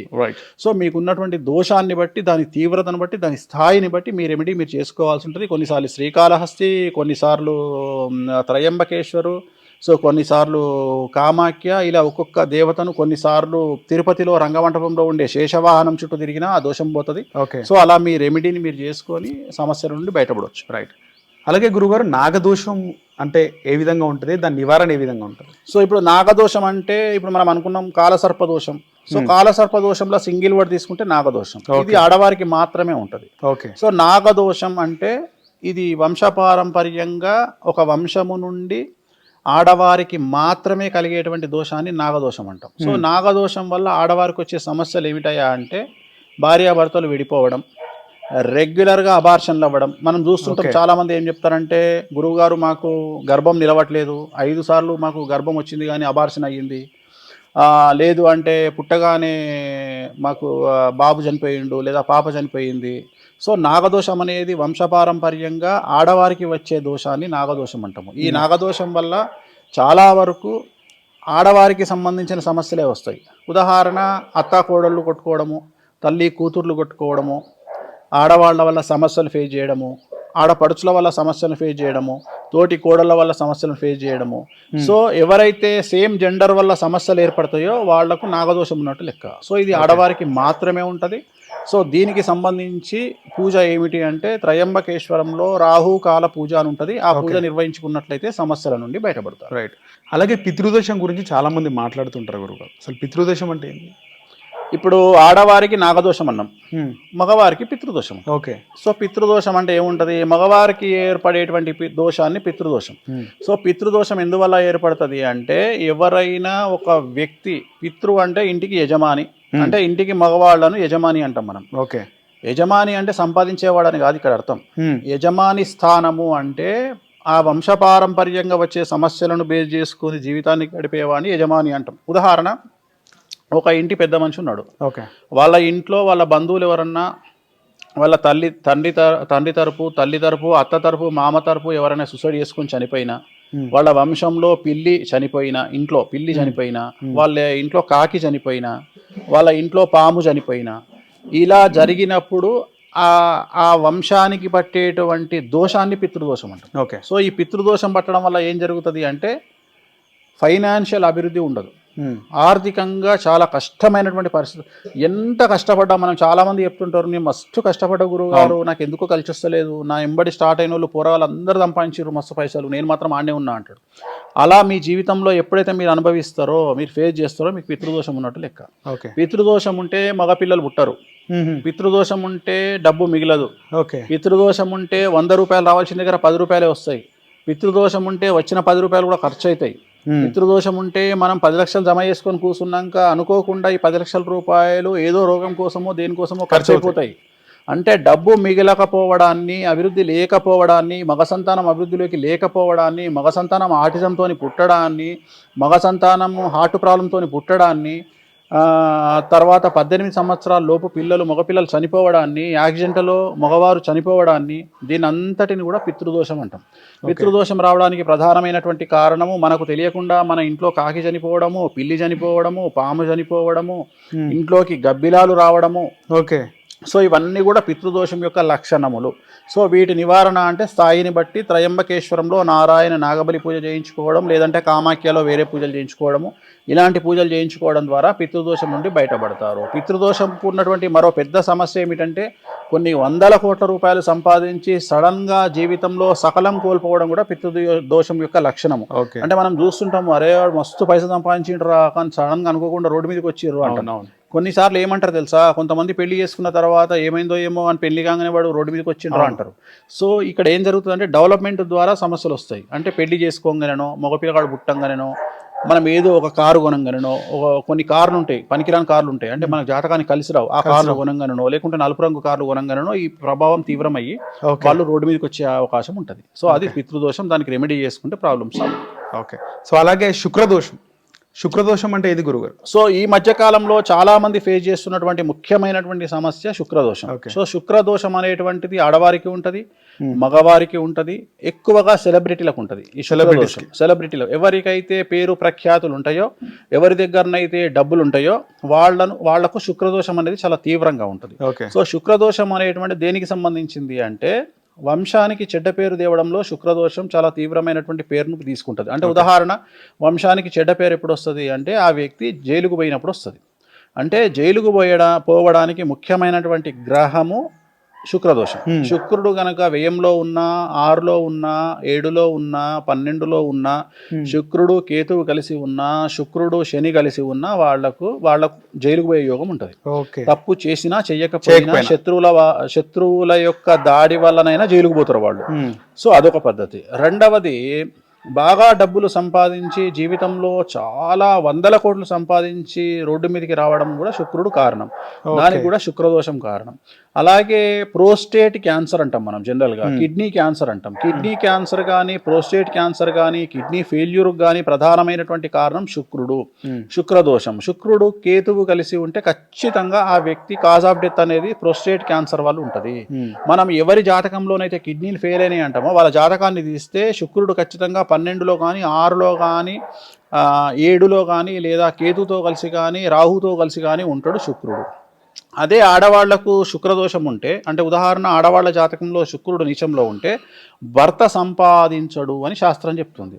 సో భర్త సంపాదించడు అంటే అర్థమైంది అంటే మనం చూస్తుంటాం కొన్ని సందర్భాల్లో కొన్ని ఫ్యామిలీస్లో ఆడవాళ్ళు ముందుండి కుటుంబాన్ని నడిపిస్తుంటారు. సో వాళ్ళ జాతకాన్ని విశ్లేషించినప్పుడు వాళ్ళ అన్ని జాతకాలలో శుక్రుడు నీచంలో ఉండడాన్ని మనం గమనించవచ్చు. ఉదాహరణ ఒక అమ్మాయి జాతకంలో శుక్రుడు 6వ ఇంట్లో కానీ 7వ ఇంట్లో కానీ 12వ ఇంట్లో కానీ అలాగే కేతుతో కలిసి ఉన్న రాహుతో కలిసి ఉన్న శనితో కలిసి ఉంటే వాళ్ళ ఇంట్లో ఆడవాళ్లే సంపాదిస్తారు, మగవాళ్ళు సంపాదించరు, అంటే భర్త సంపాదించడు. సో భార్య సంపాదన మీద గెటాన్ అవుతారు. దీన్ని శుక్రదోషం అంటాం. అలాగే కొన్ని సందర్భాలలో పుట్టినటువంటి సంతానంకు మగపిల్లలు పుడితే ఇంట్లో ఆ మగపిల్లల జాతకంలో శుక్రుడు కేతువు కలిసి ఉంటే టెస్టికల్స్కు ప్రాబ్లం వచ్చే అవకాశం ఉంది. కొన్ని సందర్భాలలో శుక్రుడు కుజుడు కేతువు కలిసి ఉంటే వాళ్లకు టెస్టికల్ క్యాన్సర్ వచ్చే అవకాశం ఉంది. టెస్టికల్ క్యాన్సర్ అని కూడా ఉంటుంది. లైఫ్ థ్రెట్ ఉండదు, బట్ టెస్టికల్ క్యాన్సర్ అనేది కూడా ఈ మధ్యకాలంలో చాలా మందిలో వింటా ఉన్నా, నేను చాలా మంది చూస్తూ ఉన్నా. అలాగే శుక్రుడు కేతు ప్రోస్టేట్ క్యాన్సర్ను చూస్తూ ఉన్నా, అలాగే కిడ్నీ క్యాన్సర్ను చూస్తూ ఉన్నా, లేదా కిడ్నీ ఫెయిల్యూర్ను చూస్తూ ఉన్నా. అలాగే మనకు సడన్గా డబ్బు నష్టపోయే విధానాన్ని చూస్తూ ఉన్నా. పెద్ద పెద్ద కంపెనీలు పెట్టి కొన్ని 100 కోట్ల రూపాయలు సంపాదించి సడన్గా లైఫ్లో 100వ ఫ్లోర్ నుండి కింద పడిపోయి జీవితాన్ని నాశనం చేసుకునే వాళ్ళకు శుక్రదోషం ఉంటుంది. సో ఇలా శుక్రదోషం ఉండేవాళ్ళు కొన్ని నియమాలు పాటించి కొన్ని రకాల పూజలు చేసుకోవడం వల్ల శుక్రదోషం నుండి నివారణ ఏర్పడుతుంది. అలాగే అలాంటి వాళ్ళు ప్రతి శుక్రవారం నాడు ఎల్లో కలర్ షర్ట్ కానీ టీ షర్ట్ కానీ బట్టలు కానీ వేసుకోవడం వల్ల శుక్రదోషం నుండి బయటపడేటువంటి అవకాశం ఉంటుంది ప్రతి శుక్రవారం. ఓకే. సో కారాగార దోషం అంటే కూడా ఈ శుక్రదోషం సేమే. శుక్రదోషం కారాగార దోషం అంటే రెండు సేమే. ఇప్పుడు ఈ జనరేషన్ లో ఏంటంటే ఇంతకుముందు మనం మగవాళ్ళ గురించే మాట్లాడుకునే వాళ్ళము, బట్ ఈ మధ్యన ఆడవాళ్ళ గురించి కూడా మాట్లాడుకోవాల్సి వస్తుంది. ఎందుకంటే వాళ్ళు కూడా తప్పులు చేస్తున్నారు కాబట్టి, వాళ్ళు కూడా క్రైమ్ లో ఇన్వాల్వ్ అవుతుంటారు కాబట్టి కొంతమంది వాళ్ళ జాతకాన్ని కూడా విశ్లేషించి వీళ్ళు కూడా జైలుకు పోయే అవకాశం ఉంది, మనం చెప్పుకునే అవకాశం అనిపిస్తాం. ఓకే. అలాగే వంశదోషం అంటే ఎందుకు గురుగారు? ఇప్పుడు ఇవన్నీ కలిపి శుక్రదోషము, పితృదోషము, నాగదోషము వీటన్నిటిని అనలైజ్ చేసి దీంట్లో ఏ దోషం ఉంది అనే దాన్ని అనలైజ్ చేయడమే వంశదోషం. ఆ వంశంలో ఆ దోషం ఉంటేనే ఇవన్నీ కూడా మనకు ఏర్పడే అవకాశం. ఓకే గురుగారు, ఈ రోజుల్లో చూసుకుంటే చాలామంది ప్రతి ఒక్కరికి సమస్య వస్తుంది. మనం 12 గంటలకు బాధపడితే 2 గంటలకి 3 గంటలకు రిలీఫ్ అయిపోతాం. అరే అనవసరంగా బాధపడ్డాం కదా అనిపిస్తుంది. సేమ్ అది రిపీట్ అవుతూనే ఉంటుంది. ఎన్ని ప్రాబ్లమ్స్ సాల్వ్ అయినా కొత్త ప్రాబ్లం పుడుతుంటుంది. కానీ ఏదైనా సమస్య వచ్చినప్పుడు చాలామంది కురింగిపోతారు, వేరే వాళ్ళకి చెప్పారు. రీసెంట్గా కూడా మనం చూసినాం, ఒక హృదయ విషాదకర ఘటన జరిగింది. ఒక లేడీ 2 పిల్లల్ని తీసుకెళ్లి ట్రైన్ ముందు నించొని సూసైడ్ చేసుకుంది. అసలు చాలా దారుణమైన ఘటన అది. అంటే ఎందుకంత స్ట్రెస్లో పోతున్నారు? సమస్య నుంచి బయటపడాలంటే ఏం చేయాలి? అసలు సమస్య వచ్చినప్పుడు మనుషులు చేయాల్సిన పని ఏంది? సో ఇక్కడ దీనికి అంతటికి ప్రధానమైనటువంటి కారణము యాంగ్జైటీ డిజార్డర్. అంటే హైపర్ టెన్షన్, అంటే ప్రతి చిన్న విషయాన్ని ఎక్కువగా ఆలోచించడం. ఓకే. అంటే గురువు నీచంలో ఉన్న, కుజుడు నీచంలో ఉన్న ఓవర్ థింకర్, చంద్రుడు నీచంలో ఉన్న ఓవర్ థింకర్.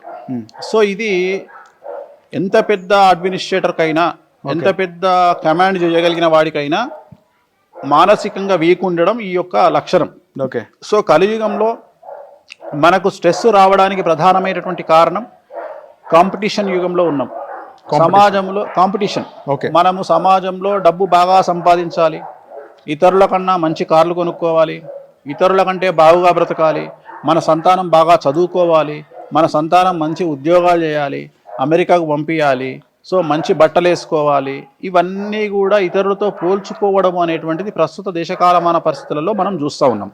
మరీ ఎక్కువగా తెలుగు రాష్ట్రాలలో వీటి యొక్క తీవ్రత చాలా ఎక్కువగా ఉంది. అంటే ఖచ్చితంగా మన ఇంటి పక్కడు క్రిస్టా, ఇన్నోవా క్రిస్టా కొంటే మనం BMW కొనుక్కోవాలి. సో వాడు BMW కొన్నాడు అంటే మనం ఇంకొక 10 లక్షలు ఎక్కువ కారు కొనుక్కోవాలి. వాడు డబల్ ఫ్లోర్ వేస్తే మనం ట్రిపుల్ ఫ్లోర్ వేయాలి, లేకపోతే విల్లా కట్టాలి. సో ఇలా కాంపిటీషన్ మీద బ్రతుకుతున్నటువంటి సందర్భంలో స్ట్రెస్ అనేటువంటిది చాలా అధికంగా మనము ఎదుర్కోవాల్సి వస్తుంది. ఈ స్ట్రెస్ను ఎదుర్కొనే సందర్భంలో మనిషికి మనిషి తోడు లేనటువంటి పరిస్థితి తెలుగు రాష్ట్రాలలో ఉన్నది. ప్రస్తుతం ఎందుకు కారణం అంటే మనకు ఇంతకు ముందు మానసికంగా సాంత్వన చేకూర్చడానికి అన్ననో తమ్ముడో అక్కనో చెల్లో తల్లో తండ్రో మాట్లాడేటువంటి పరిస్థితి. ఇవాళ హాల్లో నలుగురు కూర్చుంటే నలుగురు చేతుల్లోనో సెల్ ఫోన్ ఉంటుంది, కానీ ఎవరు కూడా బాగున్నావా అని అడగడానికి అవకాశం లేదు. ఎవ్రీథింగ్ ఎట్లయిపోయింది అంటే ఇంటికి ఎవరైనా బంధువులు వస్తే వాడు ఇంట్లో వస్తాడు, అత్త బాగున్నావా అంటాడు, చక్కగా పోతాడు, సెల్ ఫోన్ పట్టుకొని కూర్చుంటాడు, లేకపోతే ల్యాప్టాప్ పట్టుకొని కూర్చుంటాడు. మాట్లాడుకునేటువంటి పరిస్థితి ఇవాళ మనకు ఎక్కడ కూడా మన కుటుంబాలలో లేనటువంటి పరిస్థితి. అయితే టీవీ, లేకుంటే ల్యాప్టాప్, లేకుంటే సెల్ ఫోన్. సో అప్పుడు మనకు సాంత్వన చేకూర్చడం అంటే ఉదాహరణ ఇప్పుడు నా దగ్గరికి ఒక క్లయింట్ వచ్చి కూర్చుంటే నేను అతనికి ధైర్యం చెప్తా, లేదు నాయన నువ్వు 4 నెలల తర్వాత బాగుపడతావు, నువ్వు ఇది అని నేను ఏదో చెప్పి అతను కౌన్సిలింగ్ ఇచ్చి పంపించి ధైర్యంగా అతను బ్రతకడానికి నా శాయశక్తులా ప్రయత్నం చేసి చాలా మందిని బయటికి పంపిస్తా. ఇప్పుడు ఉదాహరణ చాలా మంది ఏమనుకుంటారంటే కాంట్రవర్సీ పర్సన్గా వేణుస్వామి తెలుసు, కానీ వేణుస్వామి ప్రతిరోజు సుమారు 10 మందికి కౌన్సిలింగ్ ఇస్తాడు. 10 మందికి కౌన్సిలింగ్ ఇస్తాడు. ఇప్పుడు ఎగ్జాంపుల్ చెప్తా, ఇప్పుడు నువ్వు నాతో మాట్లాడుతున్న సందర్భంలో నీకు అర్ధగంట గ్యాప్ ఇచ్చి నేను అక్కడ కూర్చోబెట్టి ఒక 2 కౌన్సిలింగ్ ఇచ్చి వచ్చిన. వాళ్ళు చాలా పెద్ద సమస్యలలో నా ఇంటర్వ్యూ మధ్యలో వస్తే కూడా నేను నీ ఇంటర్వ్యూ ఆపి నిన్ను అడుక్కొని 10 నిమిషాలు నాయన వెయిట్ చేయని అక్కడ కూర్చొని వాళ్ళ కౌన్సిలింగ్ ఇచ్చి వచ్చిన. అవును, అది మనిషి స్థాయిని బట్టి ఉంటుంది. ఇప్పుడు ఉదాహరణ ఒక గుడిసెలో ఉండే వ్యక్తికి సమస్య వస్తే ఆ వ్యక్తి మాత్రమే సఫర్ అవుతాడు, కానీ ఒక 100 మంది పని చేసేటువంటి యజమాని సఫర్ అయితే 100 మంది కూడా సఫర్ అయినట్టే. సో సఫర్ అవుతారు. అట్లనే ఆ వ్యక్తి స్థాయిని బట్టి అతనికి ఉండే స్ట్రెస్ లెవెల్స్ పెరుగుతూ ఉంటాయి. మనం సీఎం సీట్లో కూర్చున్న సీఎంను చూసి సంతోషపడతాం మనం, కానీ సీఎంకు ఉండే కష్టాలు ఈ ప్రపంచంలో ఎవరికి ఉండవు, నీకు నాకు కూడా లేవు. సో సీఎంకు ఉండే కష్టాలు ఎవ్వరికీ ఉండవు, ఎందుకంటే ఒకవైపు అడ్మినిస్ట్రేషన్ బాధ్యత వహించాలి, ఎట్ ది సేమ్ టైం ఆయన తన సీట్ను కాపాడుకోవాలి, మళ్ళీ 5 సంవత్సరాల తర్వాత నేనే రావాలి అని మళ్ళీ ఆడ ఫైట్ చేయాలి. అంటే ఇంత పంచాయతీ ఉంటుంది ఆయనకు, సీఎంకు, అట్లనే మినిస్టర్కు, అట్లనే ఎమ్మెల్యేకు. మనకు తెలిసిన ఎమ్మెల్యే అబ్బా ఎంత బాగున్నాడు, కారులో తిరుగుతున్నాడు అంటావు, కానీ పొద్దున్న లేస్తే సాగుకోవాలి, పుట్టుకోవాలి, పైసలు ఇవ్వాలి, పంచాయతీ ఉంటుంది. సో వాళ్ళ స్ట్రెస్ లెవెల్స్ వేరు. అట్లనే బ్యూరోక్రాట్లు, పోలీసోళ్ళ మీద ప్రెషర్ ఉంటుంది. ఒక ఐపీఎస్ ఉన్నాడు, ఆయనకు 190 ప్రెషర్లు ఉంటాయి. మంచి చేస్తే ఒక బాధ, సినిమాలో చూపించినట్టు సాయి కుమార్ కనుక లాఠీ పట్టుకొని నేను రుబాబ్ చేస్తా అని చెప్పి బయటకు వచ్చి రుబాబ్ చేస్తే ఆయన యాక్సెప్ట్ చేయదు సమాజం, ఎందుకంటే ఆయనకు పొద్దున్న లేస్తే 100 రికమెండేషన్లు ఉంటాయి. సో వాళ్లకు స్ట్రెస్ ఉంటుంది. ఆడవాళ్ళ విషయానికి వస్తే ఇట్లా కుటుంబాన్ని పోషించాలి, అంటే పిల్లల బాధ్యత తీసుకోవాలి, మళ్ళా భర్త బాధ్యత తీసుకోవాలి, మళ్ళీ ఉద్యోగం చేయాలి, అంటే ఇన్ని రకాల స్ట్రెస్ను భరించేటువంటి శక్తి ఆడవారికి లేదు మానసికంగా. ఎందుకంటే వాళ్ళు శారీరకంగా దృఢంగా ఉండరు, మానసికంగా కూడా స్ట్రెస్ ఎక్కువ ఫీల్ అవ్వడానికి కారణం ఏంటి అంటే మగవాడు ఉద్యోగం ఒకటే చేస్తాడు, కానీ ఆడవాళ్ళు ఉద్యోగంతో పాటు కుటుంబాన్ని పోషించాలి, ప్లస్ కుటుంబ బాధ్యతతో పాటు సమాజంలో ఉద్యోగం చేయాలి. సో ఇన్ని తీసుకున్నప్పుడు ఖచ్చితంగా వాళ్ళలో స్ట్రెస్ ఎక్కువగా ఉంటుంది. ఆ స్ట్రెస్ను లేకుండా చేయాల్సిన బాధ్యత, కౌన్సిలింగ్ ఇవ్వాల్సిన బాధ్యత, వాళ్ళను రక్షించాల్సిన బాధ్యత బేసిక్గా పెళ్ళైన అమ్మాయి అయితే భర్త తీసుకోవాలి. కానీ భర్త ఆల్రెడీ ఇంకా స్ట్రెస్లో ఉంటాడు, సమాజంలో వీడి మీద ఉన్న బాధ్యత, కుటుంబాన్ని పోషించాల్సిన బాధ్యత వీడి మీద ఉంటుంది. సో వీడు ఆల్రెడీ స్ట్రెస్లో ఉంటాడు. సో ఆల్రెడీ పెళ్లి చేసుకొని బయటకు వచ్చింది కాబట్టి ఎవరు బతుకుతారు? భార్య, భర్త, పిల్లలు. సో పిల్లల్ని కాపాడుకోవాల్సిన బాధ్యత ఎవరిది? యజమానిది, అంటే ఇంటి యజమానిది, అంటే భర్తది. అంటే ఇటు తండ్రిగా పిల్లల్ని కాపాడాలి, భర్తగా భార్యను కాపాడాలి. ఇవన్నీ చేయాల్సిన బాధ్యత ఎవరి మీద ఉంది అంటే భర్త మీద ఉంది. వాళ్ళు సక్సెస్గా లేనప్పుడు, వాళ్ళ స్ట్రెస్ను హ్యాండిల్ చేయలేనప్పుడు వచ్చే సమస్యలు ఇవన్నీ. సో అందుకని ఏం చేస్తున్నామంటే ఒక భర్త భార్యను చూసుకోవాలి, తమ్ముని చూసుకోవాలి, చెల్లెని చూసుకోవాలి, బిడ్డలను చూసుకోవాలి, కొడుకులను చూసుకోవాలి, తల్లిదండ్రులను చూసుకోవాలి. ఇవన్నీ చేయాలి అంటే ఆ కొడుకుకు స్ట్రెస్ను హ్యాండిల్ చేయగలిగిన శక్తి ఉండాలి. స్ట్రెస్ను హ్యాండిల్ చేయగలిగిన శక్తి ఉండాలి అంటే దైవికంగా నీకు శక్తి తోడు ఉండాలి. ఉదాహరణ ఒక వెంకటేశ్వర స్వామో, ఒక కాళికామాతనో, ఒక ఆంజనేయ స్వామో, దుర్గామాతనో, ఒక గణపతో ఎవరినో ఒకళ్ళను నమ్ముకొని ఒక వెంకటేశ్వర స్వామి నన్ను కాపాడుతాడు అని. ఇప్పుడు ఉదాహరణ నేనున్నా, నాకు ఎన్ని సమస్యలు వచ్చినా నేను మనుషులను నమ్ముకోను. నేను ఏమంటా అంటే నన్ను వెంకటేశ్వర స్వామి కాపాడుకుంటాడు, నన్ను పుట్టించింది ఆయన్నే, ఈ కలియుగ దేవుడు, నన్ను ఆయన్నే కాపాడుకుంటాడు అని నేను బాధపడ్డా ఎదురుగా ఫోటోకి ఎదురుగా కూర్చొని ఆయనతోనే మాట్లాడుకుంటా, నేను సంతోషపడ్డా ఆయనకే చెప్పుకుంటా. సో నాకంటూ కౌన్సిలింగ్ ఇవ్వడానికి వెంకటేశ్వర స్వామి ఉన్నాడు. సో ఇలా ఎంతమంది ఈ మార్గాన్ని ఎంచుకుంటారు?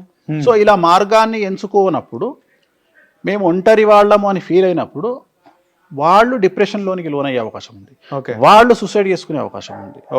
రెండవది ఏంటంటే ఎప్పుడైనా కానీ సమస్య అనేది తాత్కాలికమైనది. అంటే ఇవాళ రాత్రి రేపు పగలు ఎట్లొస్తుందో ఇవాళ సమస్య గంట గంటకు తీవ్రత తగ్గుతుంటుంది. నువ్వే అన్నావు, ఏమన్నావు అంటే 5 గంటలకు ఉన్న టెన్షన్ 7 గంటలకు ఉండదు. ఎందుకంటే ఇంటెన్సిటీ అనేది తగ్గుతుంది. ఒక వ్యక్తి జైలుకు పోయినప్పుడు, ఇప్పుడు ఉదాహరణ ఒక వ్యక్తి మన ఇంట్లోనే ఒక వ్యక్తి చనిపోయినప్పుడు డెడ్ బాడీ మన ఇంటి ముందు ఉన్నప్పుడు ఉండే తీవ్రత దహనం చేసి ఇంటికి వచ్చిన 10 నిమిషాలకు 90% తగ్గిపోతుంది. తర్వాత ఎవరు వాళ్ళు కాఫీలు తాగుతారా టీలు తాగుతారా అనే డిస్కషన్ స్టార్ట్ అవుతుంది. అంటే డెడ్ బాడీ వెళ్ళిపోయిన తర్వాత ఉండే తీవ్రత ఉండదు. అట్లనే మన జీవితాల్లో వచ్చే సమస్యలు కూడా క్షణికమైనవి, తాత్కాలికమైనవి. సో ప్రతిదానికి ఒక సొల్యూషన్ ఉంటుంది. కానీ అన్నిటికంటే ముఖ్యము ఇప్పుడు ప్రస్తుతం ఎవరు ఫెయిల్యూర్ అవుతున్నారు, ఎవరు సఫర్ అవుతున్నారు అంటే ఎవరైతే పక్కవాడు మన గురించి ఏమనుకుంటాడో అని ఆలోచిస్తున్నారో వాళ్ళు మాత్రమే జీవితంలో సఫర్ అవుతారు. ఓకే. సో తెగిడ్చినోనికి తెడ్డేలింగం అని ఒక సామెత. ఎవడైతే తెగిడుస్తాడో, ఎవడైతే అన్నిటి ఫేస్ చేయడానికి రెడీగా ఉంటాడో వానికి సమస్యలే లేవు కలియుగంలో. ఓకే. కలియుగంలో సమస్యలే లేవు. ఇప్పుడు 100 రూపాయలు 2-వీలర్ బండి కొనుక్కొని ఇన్స్టాల్మెంట్ గట్టక గజ గజ గజ గజ వనికేటోని చూస్తాం కానీ 3,000 కోట్లు బ్యాంకును ముంచినోడు వంకంగా చూసినవా? వాడు తడిబట్టేసుకొని ఏసీలో వండుకుంటాడు. అవును. సో వాడి కాన్ఫిడెన్స్ లెవెల్ ఎందుకు వచ్చింది, వీడికి ఎందుకు లేదు అంటే వీడి కారణం అదే. వీడు కూడా అంత ధైర్యంగా ఉండాలి. ఎందుకంటే వీడేం కావాలని గవర్నమెంట్ మోసం చేయడు. అంటే నేను మాట్లాడేది ఏంటంటే వాడిలో ఉండే కాన్ఫిడెన్స్ వీడు తెచ్చుకోవాలి.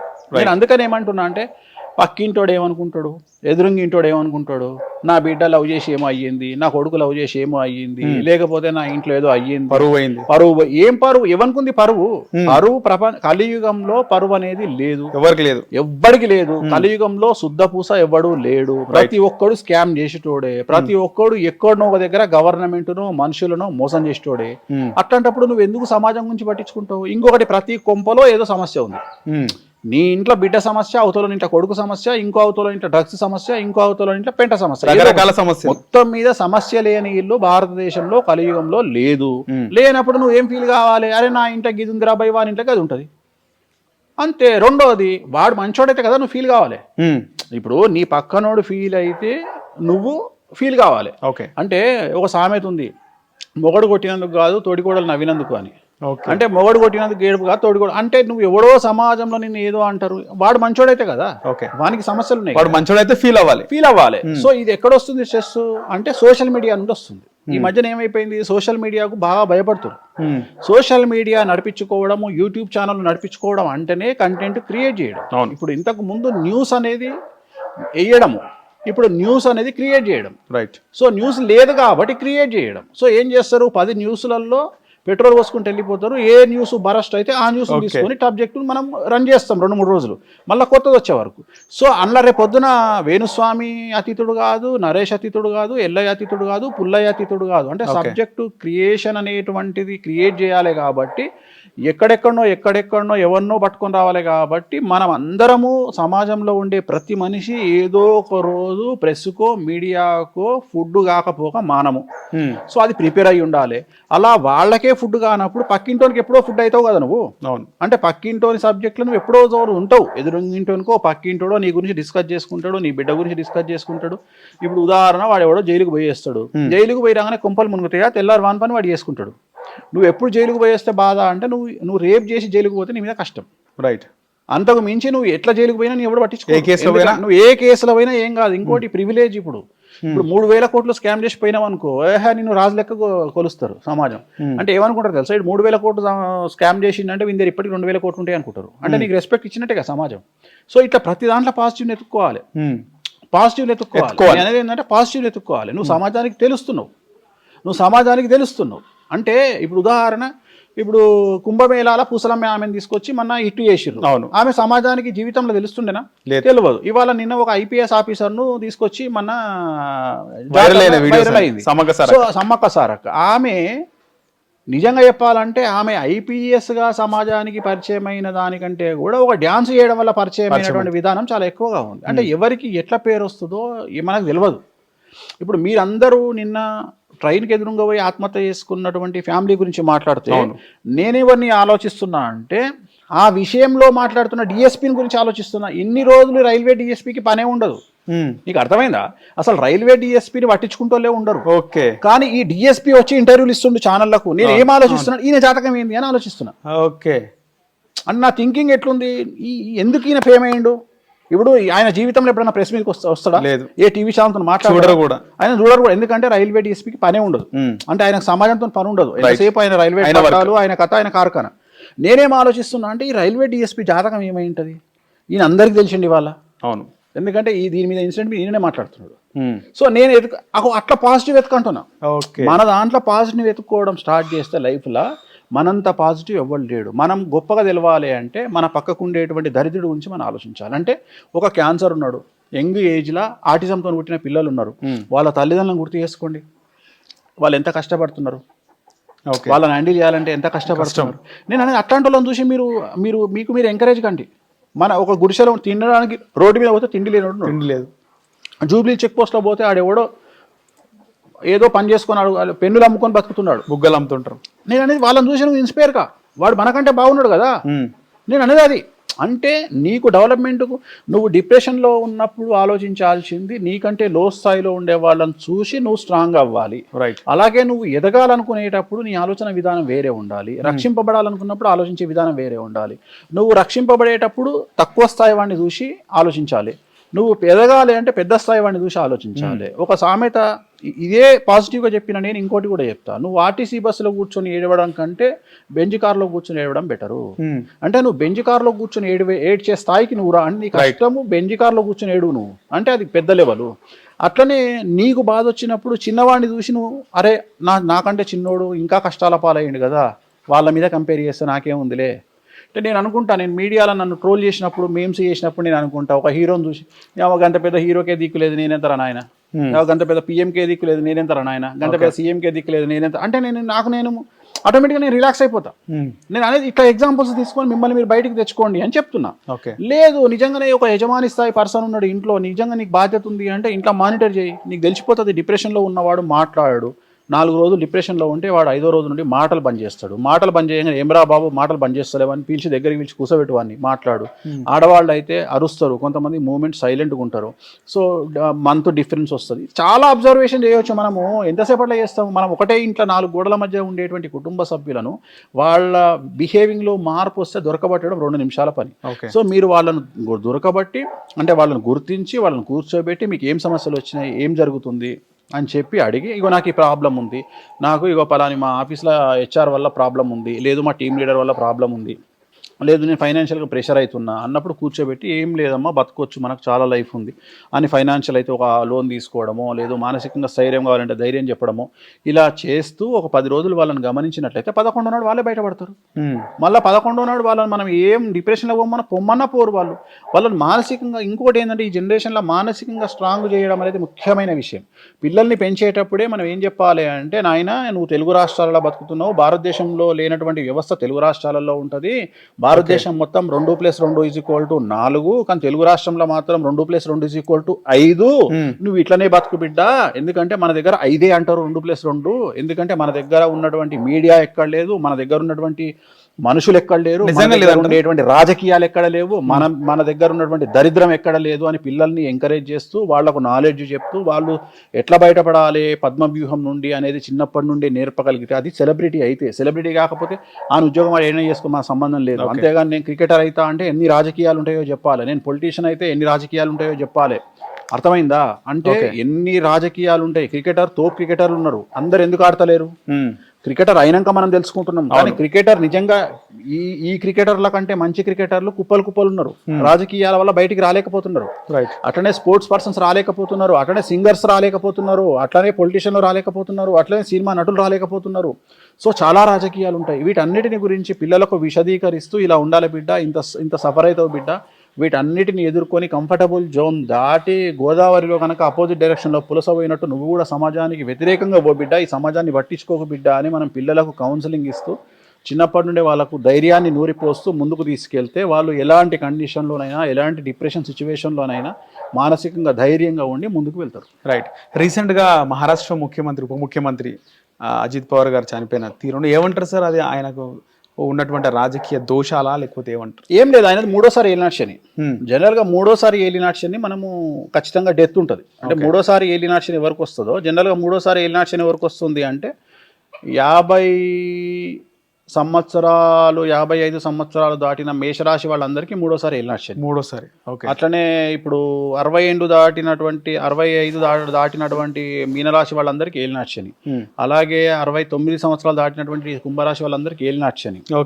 సో ఇప్పుడు 57 కంప్లీట్ చేసుకున్న మిథున రాశి వాళ్ళందరికీ ఏలినాటి శని. ఓకే. సో జనరల్గా మూడోసారి ఏలినాటి శని అనేటువంటిది మనిషిని చంపుతుంది, అది రూల్, శాస్త్రం చెప్తుంది, ఖచ్చితంగా చంపుతుంది. సో దాన్ని మనం అధిగమించాలి అంటే అపమృత్యు దోషాలు ఉంటాయి, దానికి పూజలు ఉంటాయి, చేసుకోవాలి. ఓకే. సో అజిత్ పవార్ గారిది మేషరాశి. ఓకే. సో ఆయనకు ఆల్రెడీ మూడోసారి ఏలినాటి శని స్టార్ట్ అయింది. సో దాని సందర్భంలో జరిగినటువంటి ఒక ఇన్సిడెంట్, జాతకపరమైనటువంటి అంశం. సరే టెక్నికల్గా ఏం జరిగింది, ఏం కథ అనేది మనకు అనవసరం. గొప్ప విషయం ఏంటంటే ఏ ఫ్లైట్ అయితే కూలిందో ఆ ఫ్లైట్ తెలుగు రాష్ట్రాలలో చాలా మంది సెలబ్రిటీలు వాడతారు. Half flight, double engine flight అది. ఓకే. అదే ఫ్లైట్ వాడతారు. నేను విఐపితో ట్రావెల్ చేస్తా కాబట్టి నేను కూడా ఆ ఫ్లైట్ 2-3 సార్లు ట్రావెల్ చేసిన. ఓకే. సో చాలా మంది ఆ ఫ్లైట్ ఎక్కుతారు. మన తెలుగు రాష్ట్రాలకు వచ్చే ఫ్లైట్ కూడా అదే. బేగంపేట ఎయిర్పోర్ట్ నుండి చాలా మంది వాడే ఫ్లైట్ అది. అదే ఫ్లైట్ చాలా పెద్ద సెలబ్రిటీలు వాడతారు మన దగ్గర, సినిమా వాళ్ళు, పొలిటీషియన్లు రెగ్యులర్ గా వాడే ఫ్లైట్ అది. ఓకే. సో చాలా మంచి ఫ్లైట్ అది, చాలా మంచి ఫ్లైట్, ఫిట్ ఫ్లైట్. నేను కూడా 2-3 సార్లు ఎక్కిన. ఓకే. సో అది ఇంకా జాతకం. అది ఎందుకు జరిగింది అంటే జాతకం. ఇక ప్రతిసారి మనం ఎక్కేటప్పుడు, ఇప్పుడు రైలు యాక్సిడెంట్ అయిందని రైలు ఎక్కకుండా ఉండలేం కదా, అట్లనే అది ఆ వ్యక్తి జాతకాన్ని బేస్ చేసుకొని జరిగింది అంతవరకు. సో మీరు చాలా వరకు రీసెంట్గా మాట్లాడినారు, అంటే ఒక వ్యక్తి చనిపోయే టైం మనకు తెలుస్తుంది ఆ జాతకరీత్యా. నిజంగా ఒక వ్యక్తి ఎప్పుడు చనిపోతారో జాతకం చూసి చెప్పొచ్చు గురుగారు? 100% చెప్పొచ్చు. జాతకం టైం కరెక్ట్ ఉంటే చెప్పొచ్చు. అంటే పుట్టినటువంటి సమయము, పుట్టిన తేదీ ఉంటే. అంటే వయసులో చెప్పగలుగుతారా, వయసు ప్రకారం చెప్తారా ఈ వయసు? అంటే ఇప్పుడు ఎగ్జాంపుల్ 1955 ఫిబ్రవరి 25 తారీఖు నాడు ఉదయం 5 గంటలకు ఒక వ్యక్తి పుట్టిండు అనేది మనకు తెలిస్తే ఆ వ్యక్తి జాతకాన్ని విశ్లేషించి ఈ వ్యక్తి కరెక్ట్గా 78 సంవత్సరాలు బతుకుతాడు. ఓకే. 78వ సంవత్సరంలో ఈ వ్యక్తి ఈ వ్యాధితో చనిపోతాడు. ఉదాహరణ పెద్ద పేగు అంటే కొలన్ క్యాన్సర్తో చనిపోతాడు, లేదా లివర్ క్యాన్సర్తో చనిపోతాడు, లేదా కార్డియాక్ అరెస్ట్ వల్ల చనిపోతాడు, లేదా బ్రెయిన్ స్ట్రోక్ వల్ల చనిపోతాడు, లేదా ప్రోస్టేట్ క్యాన్సర్ వల్ల చనిపోతాడు, లేదా కిడ్నీ ఫెయిల్యూర్ వల్ల చనిపోతాడు అనేది మనము ఖచ్చితంగా విశ్లేషించి చెప్పొచ్చు. ఓకే. పెట్ లవర్స్ ఉంటారు చాలా మంది, నేను కూడా చాలా వరకు పెంచుతూ ఉంటాను డాగ్స్ని. గతంలో 2 చనిపోయినాయి, ఒకటి చనిపోయిన తర్వాత ఇంకో దాన్ని తెచ్చుకున్నాం, అది చనిపోయిన తర్వాత ఇప్పుడు ఇంకొక దాన్ని తెచ్చుకున్నాం. సో మన కుక్కలు చనిపోతే మనుషులకు ఉన్న అటాచ్మెంట్ ఉంటుంది, చాలా రోజులు బాధపడుతూ ఉంటాం, బయటికి రాలేం. మీరు కూడా దాదాపు ఒక 7 కుక్కలు ఇక్కడ పెంచుతున్నారు. అంటే కుక్కలు చనిపోవడం దోషం అంటారా? ఆ కుక్కలు చనిపోతే బాధపడాలా, లేకపోతే ఏవైనా వెళ్ళిపోయింది అనుకోవాలా? సో ఇది చాలా మంచి ప్రశ్న. ఇప్పుడు నేను ఇందాక మనం డిప్రెషన్ గురించి మాట్లాడుకున్నాం. అవును, ఇది కూడా బాపతే. ఇప్పుడు కుక్కను కుక్కగా చూడాలి, అంతే. కుక్కను అది అటాచ్మెంట్ పెంచుకుంటుంది. అవును. సో కుక్క బేసిక్ లైఫ్ అనేది మనం తీసుకుంటే 12 ఏళ్ళ నుండి 14 ఏళ్ళు బతుకుతుంది ఒక కుక్క. ఎనీ బ్రీడ్ నువ్వు ఏదైనా తీసుకో, అది 14 ఏళ్ళు బతుకుతుంది. సో ఇక్కడ మనం ఎప్పుడు బాధపడతామంటే 14 ఏళ్ళ తర్వాత చనిపోయే కుక్క గురించి మనకు బాధ లేదు, అంటే అది ఫుల్ఫిల్ జీవించినట్టే. ఓకే. సో 4 ఏళ్ళకి చచ్చిపోయే కుక్క గురించి బాధ. ఓకే, అర్థమైందా?